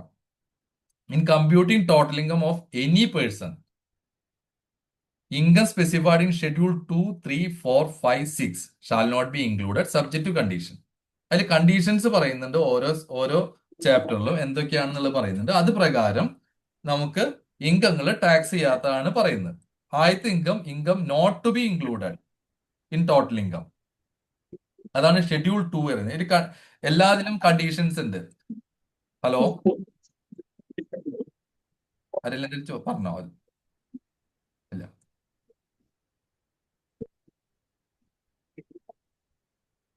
അതുപോലെ ഷെഡ്യൂൾ 7 പറയുന്നത് persons enumerated in schedule 7 shall not be chargeable to tax on total income under this act in a tax year. അപ്പോ അതിൽ പറയുന്ന ഷെഡ്യൂൾ 7 6 വരെയുള്ളത് ആ ഇൻകം എക്സംഷൻ ആണ് പറയുന്നത്. ഷെഡ്യൂൾ 7 ആ ഇന്ന പേഴ്സൺസ് ഒക്കെയും ടാക്സബിൾ ആവില്ല എന്നാണ് പറയുന്നത്. അപ്പൊ കുറച്ച് വ്യത്യാസമുണ്ട് രണ്ടും തമ്മിൽ. നമുക്ക് ഓരോ ഷെഡ്യൂളിലും ഒന്ന് ബ്രീഫ് ആയിട്ട് പോവാം. ഞാൻ ഫുൾ ഡീറ്റെയിലേക്ക് പോകുന്നില്ല. ആ ഷെഡ്യൂൾ ഇവിടെ ഉണ്ട്. നമുക്ക് ഷെഡ്യൂളിൽ നോക്കിക്കഴിഞ്ഞാൽ എന്തൊക്കെയാണ് നമുക്ക് അതിലുള്ളതെന്ന് അറിയാം. നിങ്ങൾക്ക് എന്തെങ്കിലും കൺഫ്യൂഷൻ ഉണ്ടെങ്കിൽ, കൺഫ്യൂഷനുള്ള ഏരിയ ഉണ്ടെങ്കിൽ നമുക്ക് അതിലേക്ക് കടക്കാം. ഈ schedule 2 total income not to be included in total income. Income not to be included in total income. Total ഇൻകത്തിൽ ഇൻക്ലൂഡ് ചെയ്യാത്ത ഇൻകങ്ങളൊക്കെ അഗ്രികൾച്ചർ ഇൻകം ഒക്കെ ഇതിലാണ് പറയുന്നത്. അതുപോലെ ഇൻഷുറൻസിന്റെ എമൗണ്ട് കിട്ടുന്നത്, ഇൻഷുറൻസ് മെച്യൂർ ആയിട്ട് കിട്ടുന്ന എമൗണ്ട് സെക്ഷൻ 10(10)(d) എന്ന് പറഞ്ഞ സെക്ഷൻ ഉണ്ടായിരുന്നു പണ്ട്. ആ സെക്ഷനിലുള്ളത് അതും ഈ ഷെഡ്യൂളിലാണ് കവർ ചെയ്യുന്നത്. അതിൽ കുറെ കണ്ടീഷൻസ് ഒക്കെ ഉണ്ടായിരുന്നു. ആ മുമ്പുണ്ടായിരുന്ന കണ്ടീഷൻസ് തന്നെയാണ് കണ്ടിന്യൂ ചെയ്യുന്നത്. 2,50,000 അതുപോലെ 5 lakhന് മീതുള്ള പോളിസികൾക്ക് എക്സംഷൻ കിട്ടില്ല. അങ്ങനത്തെ കുറെ കണ്ടീഷൻസ് ഒക്കെ ഉണ്ട്. ആ കണ്ടീഷൻസ് ഒക്കെ ഇപ്പോഴും കണ്ടിന്യൂ ചെയ്യുന്നുണ്ട്. അതുപോലെ പ്രോവിഡന്റ് ഫണ്ടിൽ നിന്ന് കിട്ടിയിട്ടുള്ള എമൗണ്ട്, ആ ഇൻകം എക്സംപ്റ്റ് ആണ്. ഇതൊക്കെയാണ് വരുന്നത്. ഞാൻ ഷെഡ്യൂൾ ഒന്ന് നിങ്ങൾക്ക് വേണ്ടിയിട്ട് കാണിക്കാം. ഈ ഷെഡ്യൂളിൽ വരുന്ന കാര്യങ്ങളൊന്ന് കാണിച്ചു തരാം.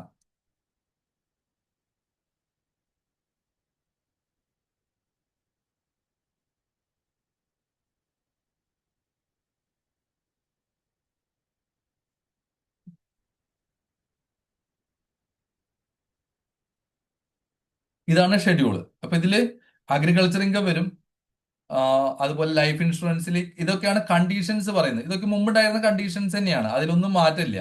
ഇപ്പൊ ഒരു ലൈഫ് ഇൻഷുറൻസ് മെച്യൂർ ആയിട്ട് വരുമ്പോൾ അതിന്റെ പോളിസിയിലെ എമൗണ്ട് കിട്ടുന്ന സമയത്ത് കിട്ടുന്ന ആ എമൗണ്ടിന്റെ എക്സംഷൻ ആണ് പറയുന്നത്. അത് എക്സംപ്റ്റ് ആണ് ഓൾറെഡി. പക്ഷെ ഈ കണ്ടീഷൻസ് പ്രകാരമാണ് എക്സംപ്റ്റ് ചെയ്യുന്നത്.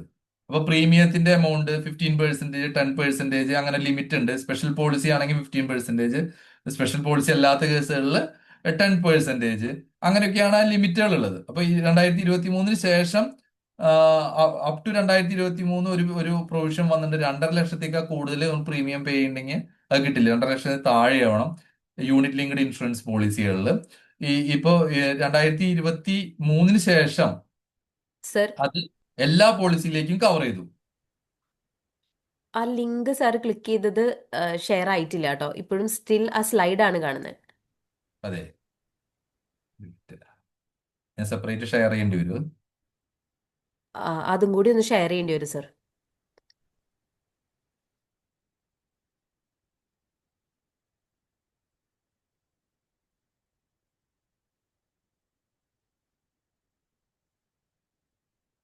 മറ്റേ സ്റ്റോപ്പ് ചെയ്താലേ ഷെയർ ആവുള്ളൂ. സർ ഒന്ന് ഷെയർ കൊടുത്തിട്ട് എൻ്റെ സ്ക്രീൻ കൊടുത്തോളൂ. ഇപ്പൊ എനിക്ക് തോന്നുന്നു സ്ലൈഡ് മാത്രവും ഷെയർ ചെയ്തിട്ടുണ്ടാവാം.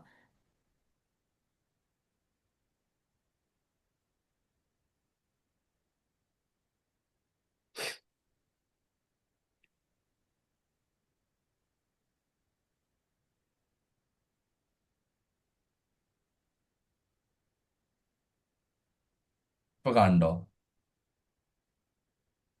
ഇല്ല സർ, ഇപ്പോഴും ആ ഒരു സ്ലൈഡ് സെക്ഷൻ 11 ഷെഡ്യൂൾ തന്നെയാണ് കാണുന്നത്. സർ ഒന്ന് സ്റ്റോപ്പ് ഷെയർ കൊടുത്തിട്ട് ഒന്നും കൂടി ഒന്ന് ഷെയർ ചെയ്ത് നോക്കൂ. ഇപ്പോഴോ വരിക അല്ലേ? ഇപ്പൊ സാറിന്റെ സ്ക്രീൻ മാറി, അതായത് സ്ലൈഡ് ഷോ മാറിയിട്ട് ഇപ്പൊ സൈഡിലെ ടാബ് ഫുൾ ആയിട്ട് കാണുന്നുണ്ട്. ഇപ്പൊ സാറിന്റെ ഫേസ് ആയി. ഇനി സാർ ആ ഷെഡ്യൂൾ ഓപ്പൺ ചെയ്തോളൂ. ഷെഡ്യൂൾ ഓപ്പൺ ആണ്. ആ ഷെയറിന്റെ അവിടെ പോയിട്ട് അഡ്വാൻസ്ഡ് ഷെയർ ഫുൾ സ്ക്രീൻ കൊടുക്കൂ. ഷെയർ ക്ലിക്ക് ചെയ്യുമ്പോൾ അതിൽ അഡ്വാൻസ്ഡിൽ പോയിട്ട് എൻ്റെ സ്ക്രീൻ കൊടുത്താൽ മതി. സ്ക്രീൻസിൽ പോയിട്ട് എന്റെ സ്ക്രീനാണ് എടുക്കുന്നത്. ഇനി ഒന്ന് നോക്കൂ. ഇപ്പോ വരുന്നുണ്ടോ? സ്ക്രീൻ ഷെയറിംഗ് എന്ന് പറഞ്ഞിട്ട് ബ്ലാങ്ക്. ഓക്കെ, ആ വന്നു സർ. യെസ് ആയി. Yes yes yes. Yes okay. ഇവിടെ ഇൻഷുറൻസ് പോളിസിയുടെ കണ്ടീഷൻസ് ആണ് 2023 വരെ യൂലിപ്പിന് മാത്രമാണ് ആ പോളിസിയുടെ എക്സംഷൻ 2.5 ലക്ഷത്തിന്റെ ഉണ്ടായിരുന്നത്, 2 ലക്ഷത്തിൽ താഴെയുള്ളത്. അത് ഇപ്പോ എല്ലാ പോളിസികളിലേക്കും, അതെ, യൂണിറ്റ് ലിങ്ക്ഡ് ഇൻഷുറൻസ് പോളിസിയും other than unit linked insurance പോളിസികളിലേക്കും അത് അപ്ലിക്കബിൾ ആക്കി. 5 ലക്ഷത്തിന് മീതുള്ള കേസുകളിലേക്ക് അത് അപ്ലിക്കബിൾ ആക്കി. ഇങ്ങനത്തെ കണ്ടീഷൻസ് ആണ് അതിൽ വരുന്നത്. അതുപോലെ പ്രോവിഡന്റ് ഫണ്ടിൽ നിന്ന് കിട്ടുന്ന എമൗണ്ട് എക്സംപ്റ്റ് ആയിരുന്നു. അത് ഒന്ന് ഇതിൽ കവർ ചെയ്യുന്നതാണ്. ഇതൊക്കെയാണ് നമ്മൾ മേജർ ആയിട്ട് ഇതിൽ കവർ ചെയ്ത് പോകുന്ന superannuation, scholarship, national pension system ട്രസ്റ്റിൽ നിന്ന് വരുന്ന പേയ്മെന്റ്, അതുപോലെ payment from Sukanya Samriddhi account, അങ്ങനെയുള്ള എല്ലാ ഇതുകളും ഇതിൽ കവർ ചെയ്യുന്നത്. സെക്ഷൻ 10 ഉണ്ടായിരുന്ന കാര്യങ്ങളെ ഇതില്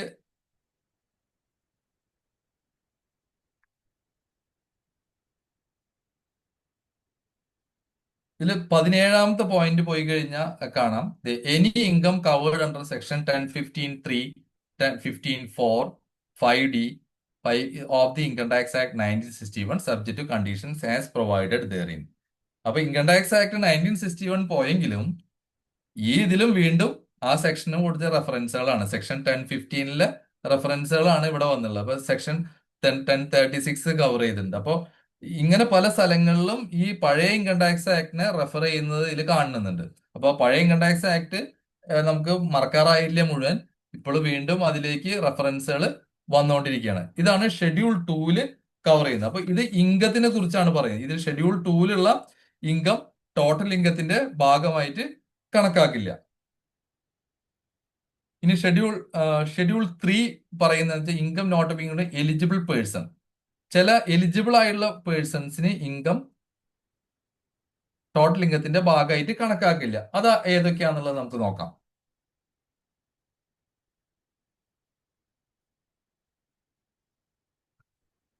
ഇതും സെക്ഷൻ 10 ഉണ്ടായിരുന്ന സെക്ഷൻസ് തന്നെയാണ്. ഇത് കാണുന്നുണ്ടല്ലോ അല്ലെ? ഷെഡ്യൂൾ 3 കാണുന്നുണ്ടല്ലോ? കാണുന്നുണ്ട്. അപ്പൊ any sum received by member from Hindu undivided family, അത് ടാക്സ് ആ ആളുടെ കയ്യിൽ ടാക്സബിൾ അല്ല. അത് ആരുടെ കയ്യിൽ ടാക്സബിൾ ആവാത്ത എലിജിബിൾ പേഴ്സൺ എന്ന് പറഞ്ഞാൽ ഷെഡ്യൂൾ ആ കോളം സിയിൽ പറയുന്നതാണ് എലിജിബിൾ പേഴ്സൺ വരുന്നത്. അതുപോലെ ഫേമിന്ന് കിട്ടുന്ന ഷെയറുകൾ, ഒരു പാർട്ണർഷിപ്പ് ഫേമിന്ന് പ്രോഫിറ്റ് ഷെയർ കിട്ടുന്നുണ്ടെങ്കിൽ അത് ടാക്സബിൾ അല്ല. അപ്പൊ ആ കാര്യം പറയുന്നുണ്ട്. പിന്നെ പറയുന്നത് central government state government compensation കിട്ടുന്ന കേസുകൾ, ഒരു ഡിസാസ്റ്റർ റിലേറ്റഡ് ആയിട്ടുള്ള കോമ്പൻസേഷൻ, അങ്ങനത്തെ ഇൻകങ്ങളൊക്കെയാണ് ഇതിൽ കവർ ചെയ്ത് വരുന്നത്. നാഷണൽ പെൻഷൻ സിസ്റ്റം ട്രസ്റ്റിൽ നിന്ന് വരുന്ന പേയ്മെന്റ് ആർക്കാണ്? എംപ്ലോയിക്ക് അല്ലെങ്കിൽ assessee being guardian or parent of the minor. അങ്ങനെ ഒരു പേഴ്സൺ ആയിട്ട് റിലേറ്റഡ് ആയിട്ടുള്ള കാര്യങ്ങൾ. മറ്റേത് ഇൻകത്തിനെയാണ് സ്പെസിഫിക് ആയിട്ട് പറഞ്ഞുള്ളത്. അത് ആർക്കാണെങ്കിലും അത് അപ്ലിക്കബിൾ ആണ്. പക്ഷെ ഒരു പേഴ്സൺ സ്പെസിഫിക് ആയിട്ടുള്ള എക്സംഷൻസ് ആണ് ഈ ഷെഡ്യൂൾ 3 പറഞ്ഞുള്ളത്. അപ്പൊ അത് എല്ലാവർക്കും അപ്ലിക്കബിൾ അല്ല. ഇതിൽ പറഞ്ഞുള്ള ആളുകൾക്ക് മാത്രമാണ് ആ എക്സംഷൻ കിട്ടുള്ളൂ. അപ്പൊ ഡെയിലി അലവൻസ് എടുത്തു കഴിഞ്ഞാൽ MLA MP അങ്ങനത്തെ ആൾക്കാർക്കുള്ളൂ.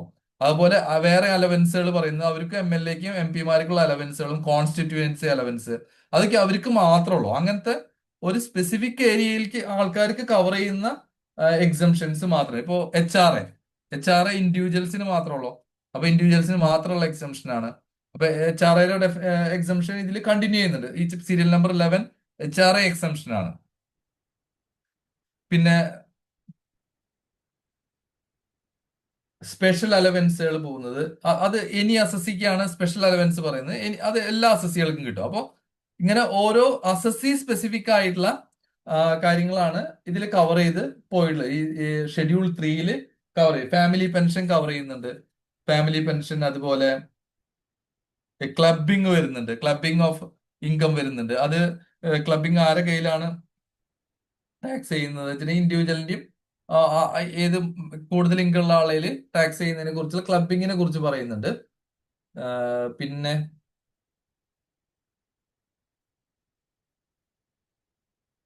പിന്നെ income chargeable under the head capital gain section 8 serial number 18 cover ചെയ്യുന്നത് income chargeable under the head capital gain arising from the transfer of agriculture land. ഇത് അർബൻ ലാൻഡ് ആണ് ഉദ്ദേശിച്ചുള്ളത്. Urban land ട്രാൻസ്ഫറിൽ വരുന്ന ഇതാണ്. അതിൽ condition ഉണ്ട് അത് എക്സംപ്റ്റ് ചെയ്യാനായിട്ട്. ഈ കണ്ടീഷൻ കമ്പൽസറി അക്വിസിഷന്റെ കേസുകളിലാണ് അത് പറയുന്നത്. കമ്പൽസറി അക്വിസിഷനിൽ അത് എക്സംഷൻ കൊടുത്തിട്ടുണ്ട് അർബൻ അഗ്രികൾച്ചർ ലാൻഡ്. ഇതൊക്കെയാണ് മേജർ ആയിട്ടുള്ള പോയിന്റുകൾ. ലോക്കൽ അതോറിറ്റിയുടെ ഇൻകത്തിന്റെ എക്സംഷൻ പറയുന്നുണ്ട്. ലോക്കൽ അതോറിറ്റി ചിലപ്പോൾ നിങ്ങൾ ചെയ്യുന്ന ഏരിയകളായിരിക്കും. ലോക്കൽ അതോറിറ്റിയിൽ income which is chargeable under the head income from house property, capital gains, income from other sources or from trade or business, അതൊക്കെയും ഇതിൽ എക്സ്ക്ലൂഷൻ ആണ്. ലോക്കൽ അതോറിറ്റിനെ സംബന്ധിച്ച് ഇൻകത്തിൽ കാണിക്കേണ്ട ആവശ്യമില്ല. ചില ഏരിയകളിൽ മാത്രമാണ് അവർ കാണിക്കേണ്ട ആവശ്യമുള്ളൂ. ബാക്കിയുള്ളതൊന്നും കാണിക്കേണ്ട ആവശ്യമില്ല. അതൊക്കെയും കണ്ടീഷണൽസ് ഉണ്ട് അതിന് സ്പെസിഫിക് ആയിട്ട്. പക്ഷെ ഓരോ ഈ ഷെഡ്യൂൾ സിയിൽ പറഞ്ഞിട്ടുള്ള അസസീസ് അവർക്കാണ് എക്സംഷൻ അത് പറഞ്ഞിട്ടുള്ളത്. Subject to condition given in schedule D, column D.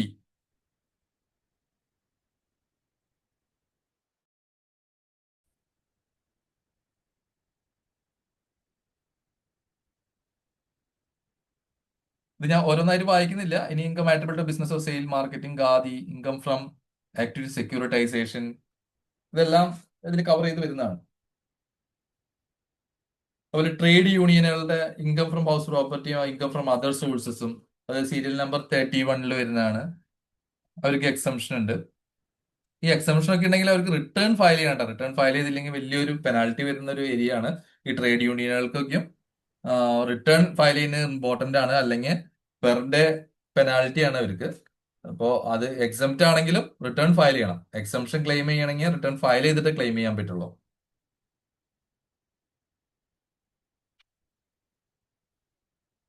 ഇതിലും ഈ ഷെഡ്യൂളിലും ലാസ്റ്റ് ക്ലോസ് വന്നു കഴിഞ്ഞാൽ കാണാം. ലാസ്റ്റ് ക്ലോസിൽ പറയുന്നത് section 1015 2C 19A 40 of income tax act 1961. ഇപ്പൊ 1961 ആക്ട് പോയിട്ടില്ല. 1961 ആക്ട് എല്ലാ ഷെഡ്യൂളുകളിലും റെഫറൻസിൽ വരുന്നുണ്ട്. ഇതാണ് ഷെഡ്യൂൾ 3 പറയുന്നത്. Income not to be included in total income of eligible പേഴ്സന്റെ ഇത് പറയുന്നത്. ഇനി ചാപ്റ്റർ 3 പറയുന്നത്, ചാപ്റ്റർ 4 പറയുന്നത് income not to be included in NRI, foreign companies and other persons.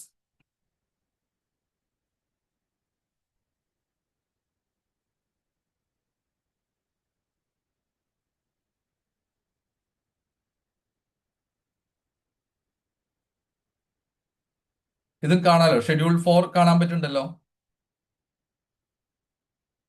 ഇതിൽ കവർ ചെയ്യുന്നത് നമുക്ക് NRI അക്കൗണ്ടിന്റെ ഇൻട്രസ്റ്റ്, ബാങ്കിൽ വരുന്ന ഇൻട്രസ്റ്റ്, അതൊക്കെയും ഈ ഷെഡ്യൂളിലാണ് കവർ ചെയ്യുന്നത്. അതുപോലെ remuneration received in capacity mention columns, എംബസിയിൽ വർക്ക് ചെയ്യുന്ന ആളുകളുടെ ഇൻകത്തിന്റെ എക്സംഷൻസ്, അത് ഓൾറെഡി ഇൻകായിട്ട് കണക്കാക്കിയിട്ടുള്ളത് കൊണ്ട് അവർ ഇൻകത്തിന് എക്സംഷൻ കൊടുത്തിരിക്കുകയാണ്. ഇങ്ങനെ കുറച്ച് കാര്യങ്ങളാണ് ഇതിൽ കവർ ചെയ്യുന്നത്.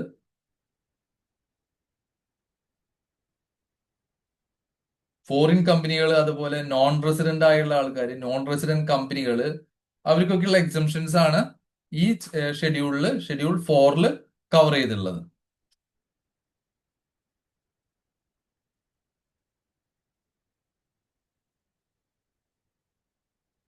ഇതിലും ലാസ്റ്റ് ക്ലോസിൽ നോക്കിക്കഴിഞ്ഞാൽ അറിയാം, ഇൻകം ടാക്സ് ആക്ട് 1961 പ്രൊവിഷൻസ് ആണ് ഓരോന്ന് കവർ ചെയ്യുന്നത്.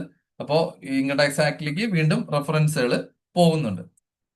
ഇനി ഷെഡ്യൂൾ 5 പറയുന്നത് income not to be included in certain eligible person including investment funds, business trust and unit holders. Business trust ഒക്കെ റിലേറ്റഡ് ആയിട്ടുള്ള കാര്യങ്ങളാണ്. നമുക്ക് അത്ര റിലവന്റ് അല്ല, നമുക്ക് അതിൻ്റെ ഉള്ളിലേക്ക് അത്ര പോകേണ്ട ആവശ്യമില്ല. Income not to be included in total income certain eligible person in IFSC or having income therefrom. Financial service സെന്ററിൽ, ഇന്ത്യൻ ഫിനാൻഷ്യൽ സർവീസ് സെന്ററിൽ, ഇന്റർനാഷണൽ ഫിനാൻഷ്യൽ സർവീസ് സെന്ററിൽ ഓഫീസുകൾ, അവിടെയുള്ള കമ്പനികൾക്ക്, അവിടെ ഇൻകം ഏൺ ചെയ്യുന്ന കമ്പനികൾക്കുള്ള എക്സംഷൻ ആണ് ഈ ഷെഡ്യൂൾ 6 പറയുന്നത്. ഇനി ഷെഡ്യൂൾ 7 നമുക്ക് ഇമ്പോർട്ടന്റ് ആണ്. ഷെഡ്യൂൾ 7 എന്തൊക്കെയാണ് ഉള്ളത് നമുക്ക് നോക്കാം.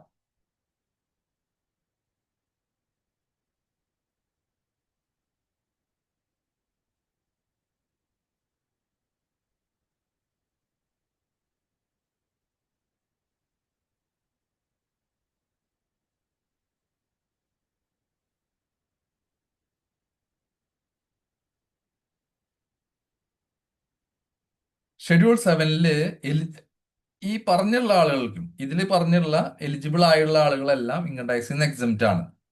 അപ്പൊ അവര് ആ വ്യക്തികൾ ടാക്സ് കൊടുക്കണ്ടേ. ഇൻകത്തിനെ ബേസ് ചെയ്തിട്ടുള്ള ആ പേഴ്സൺസിനെയാണ്, അല്ലെങ്കിൽ ആസസീസിനെയാണ് ഒഴിവാക്കിയിട്ടുള്ളത്.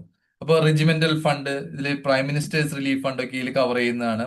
ഇതിൽ നമുക്ക് അപ്ലിക്കബിൾ ആയിട്ട് വരുന്ന മേജർ ആയിട്ടുള്ള ഒരു ഏരിയ എന്ന് പറഞ്ഞിട്ടുണ്ടെങ്കിൽ എഡ്യൂക്കേഷൻ ഇൻസ്റ്റിറ്റ്യൂഷനും ഹോസ്പിറ്റൽസ് ഒക്കെയാണ്. പഴയ 1023C എന്ന് പറഞ്ഞുള്ള സെക്ഷൻ ഉണ്ട്. ആ സെക്ഷനിലത്തെ ഇതാണ്. സീരിയൽ നമ്പർ 19 എടുത്ത് നോക്കിക്കഴിഞ്ഞാൽ കാണാം. University or other education institution, ഇനി ഹോസ്പിറ്റൽ ഓർ അതർ ഇൻസ്റ്റിറ്റ്യൂഷൻ. ഇതില് നമുക്ക് സെക്ഷൻ ഇൻകം ടാക്സിൽ എക്സംഷൻ ഉള്ള ട്രസ്റ്റുകളും എല്ലാം 5 കോടിയൊക്കെ മീതിയുള്ള ആളുകൾക്കാണ് എഡ്യൂക്കേഷൻ ഇൻസ്റ്റിറ്റ്യൂഷൻ ആണെങ്കിലും ഹോസ്പിറ്റലാണെങ്കിലും റെക്കഗ്നേഷന് പോകേണ്ട ആവശ്യമുള്ളൂ, അല്ലെങ്കിൽ അപ്രൂവലിന് വേണ്ടി ആവശ്യമുള്ളൂ. അല്ലാത്ത എഡ്യൂക്കേഷൻ ഇൻസ്റ്റിറ്റ്യൂഷനും ഹോസ്പിറ്റൽസിനും 5 കോടിയൊക്കെ താഴെയാണെന്ന് വെച്ചിട്ടുണ്ടെങ്കിൽ നമുക്ക് ഈ കണ്ടീഷൻസ് ഫുൾഫിൽ ചെയ്ത് കഴിഞ്ഞാൽ, such university or education institution exist only for the purpose of education, Such hospital or other institution is for reception and treatment of person suffering from illness or mental defectiveness, or for the reception and treatment of persons during the convalescence and the persons requiring medical attentions or rehabilitation.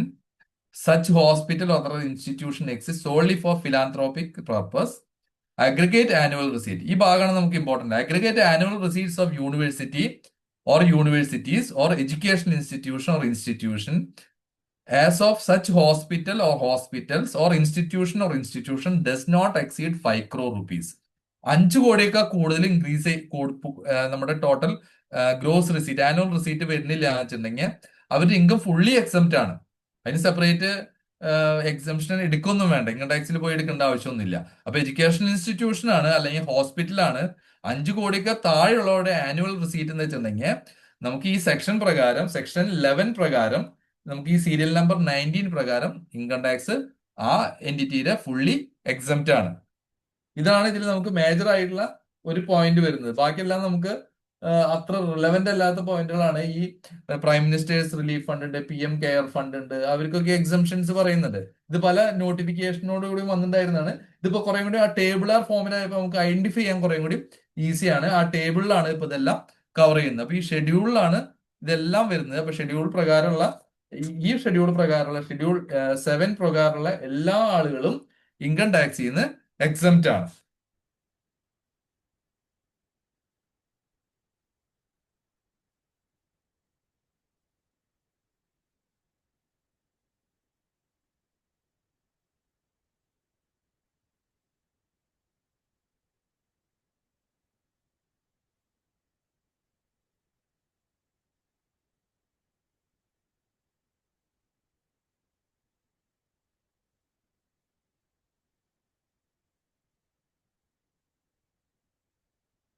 ഇത് section 11 ഇതൊക്കെയാണ് cover ചെയ്യുന്നത്. Section 12 പോകുന്നത് political party related ആയിട്ടുള്ളതാണ്. അപ്പോൾ total ഇൻകത്തിൽ income include ചെയ്യാത്തത് പറഞ്ഞു.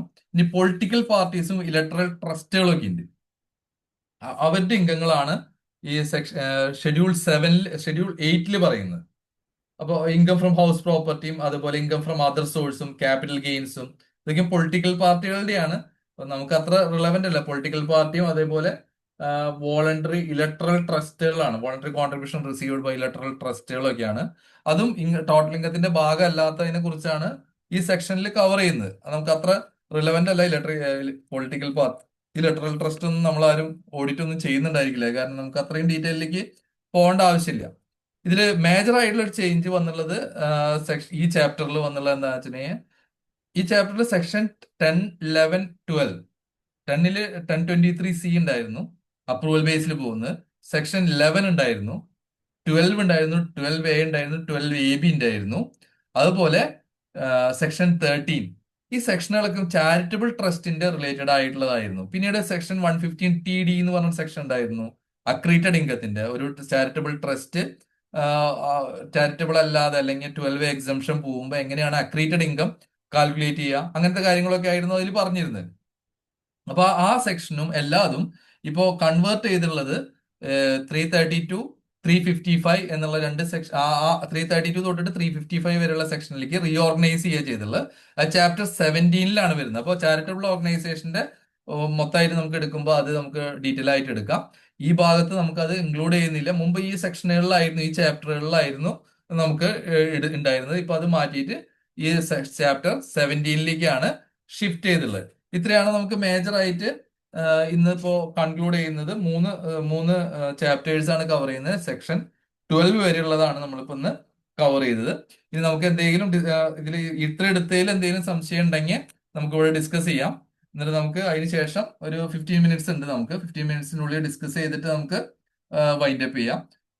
നമുക്ക് എന്തെങ്കിലും ക്വസ്റ്റ്യൻ ഉണ്ടെങ്കിൽ ചോദിക്കാം.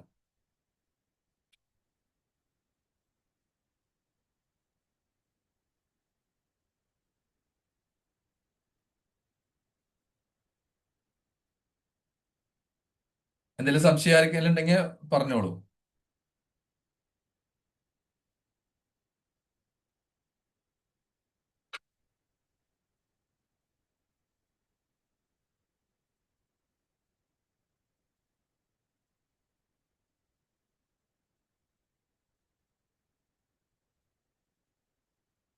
നമ്മുടെ ഗ്രൂപ്പ് ഓപ്പൺ ആയിരിക്കും.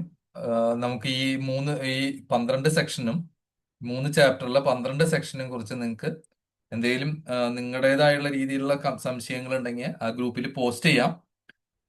നമുക്ക് അതിന്റെ റിലവൻ്റ് ആയിട്ടുള്ള കാര്യങ്ങൾ ഞാൻ നോട്ട് ചെയ്തുകൊണ്ട് സെക്ഷനൊക്കെ റെഫർ ചെയ്തുകൊണ്ട് ഞാൻ അതിൽ റിപ്ലൈ പ്രൊവൈഡ് ചെയ്യുന്നതായിരിക്കും. അപ്പൊ നിങ്ങൾക്ക് എന്താ സംശയമുള്ളതെന്ന് വെച്ചിട്ടുണ്ടെങ്കിൽ ഗ്രൂപ്പിലും പോസ്റ്റ് ചെയ്തോ. ഇപ്പോൾ നിങ്ങൾക്ക് സമയമില്ലാത്തവർക്ക് ഉണ്ടായിരിക്കും. ഇപ്പോൾ ലേറ്റ് ആയി, സാറ്റർഡേ ആണ്, എനിക്ക് മനസ്സിലാവും. എന്നാലും പറ്റുന്ന ആൾക്കാർ ഇപ്പോൾ ഇവിടെ വല്ലതും ചോദിക്കാണ്ടെങ്കിൽ നമുക്ക് ഇവിടെ നിന്ന് ചോദിക്കാം. ഇല്ലെങ്കിൽ നമുക്ക് ഗ്രൂപ്പിൽ ഇട്ടാലും മതി. എന്തെങ്കിലും ഉണ്ടെങ്കിൽ ആരെങ്കിലും ഹാൻഡ് റൈസ് ചെയ്യുകയാണെങ്കിൽ നമുക്ക് അതിനനുസരിച്ച് ക്വസ്റ്റ്യൻ ആയിട്ട് പോവാം. അങ്ങനെ 1-2 പേര് നമുക്ക് ഇപ്പോൾ ക്വസ്റ്റ്യൻ ആയിട്ട് വന്നോളൂ. ഇനി ആരെങ്കിലും ഉണ്ടെങ്കിൽ നമുക്ക് വരാം, ചോദിക്കാം. ഡിസ്കസ് ചെയ്ത് പോവുകയാണ് എപ്പോഴും നല്ലത്. പഠിക്കാൻ കാര്യങ്ങൾ, സംശയം വരുമ്പോഴാണ് നമുക്ക് അതിനുള്ള ഒരു ആൻസറും കൂടി കിട്ടുള്ളൂ. അപ്പോൾ എല്ലാവരും പറ്റാവുന്ന ക്വസ്റ്റ്യൻസ് തരിക. അപ്പോൾ ക്വസ്റ്റ്യൻസ് വന്നു കഴിഞ്ഞാൽ എനിക്കും അത് പഠിക്കാൻ നല്ലതാണ്. പുതിയ പുതിയ സിനാരിയോസ് നമുക്ക് കവർ ചെയ്യാം. ഞാൻ കാണാത്ത സിനാരിയോസ് ഉണ്ടാവും അതിൽ. അപ്പൊ എനിക്കത് എക്സ്പ്ലെയിൻ ചെയ്യാൻ തരുവാണെങ്കിൽ എനിക്കതൊരു എക്സ്പോഷർ ആണ്. അപ്പൊ നിങ്ങൾ പറ്റാവുന്ന ക്വസ്റ്റ്യൻസ് പ്രൊവൈഡ് ചെയ്യാൻ ശ്രമിക്കുക. എന്തെങ്കിലും സംശയം ഉണ്ടോ?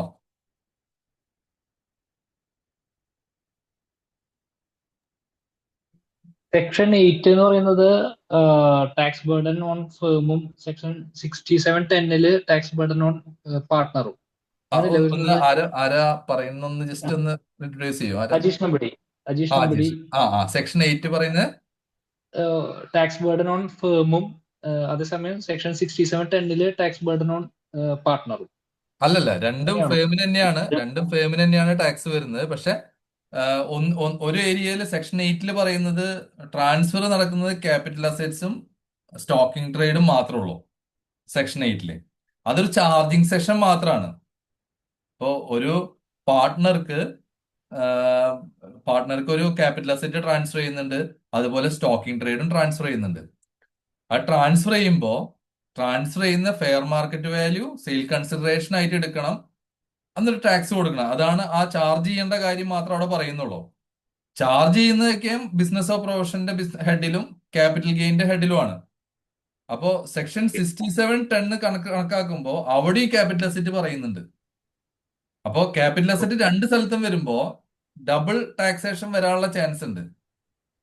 അപ്പൊ ആ ഡബിൾ ടാക്സേഷൻ ഒഴിവാക്കാനാണ് പറഞ്ഞത്. ഇപ്പോ സെക്ഷൻ 8 പ്രകാരം ട്രാൻസ്ഫർ ചെയ്യുന്ന അസറ്റില് അത് വീണ്ടും സെക്ഷൻ 6710 പ്രകാരം ടാക്സബിൾ ആണെന്ന് വെച്ചിട്ടുണ്ടെങ്കിൽ അതിന്റെ സെയിൽ കൺസിഡറേഷനിൽ നിന്ന് സെക്ഷൻ 8 പ്രകാരം കാൽക്കുലേറ്റ് ചെയ്തുള്ള ക്യാപിറ്റൽ ഗെയിന്റെ എമൗണ്ട് കുറയ്ക്കാൻ പറ്റും, ആ ഡബിൾ ടാക്സേഷൻ ഒഴിവാക്കാൻ വേണ്ടിയിട്ട്. ഓക്കെ.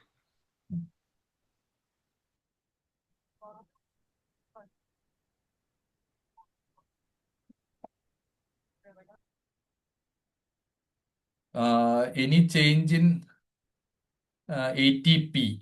ATPയിൽ ഞാൻ ചേഞ്ച് കണ്ടിട്ടില്ല, ചേഞ്ച് ഉണ്ടാവാൻ വഴിയില്ല.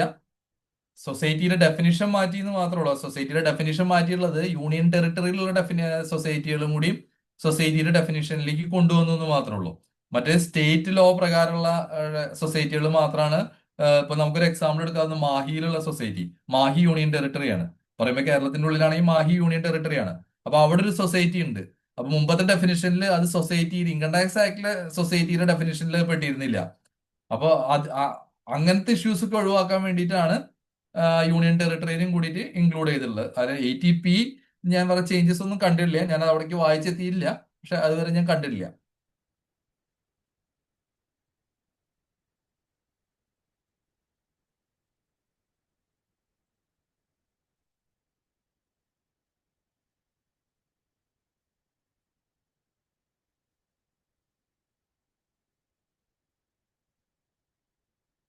വേറെ എന്തെങ്കിലും ക്വസ്റ്റ്യൻ ഉണ്ടോ? ക്വസ്റ്റ്യൻ ഒന്നും ഇല്ലെങ്കിൽ നമുക്കിനി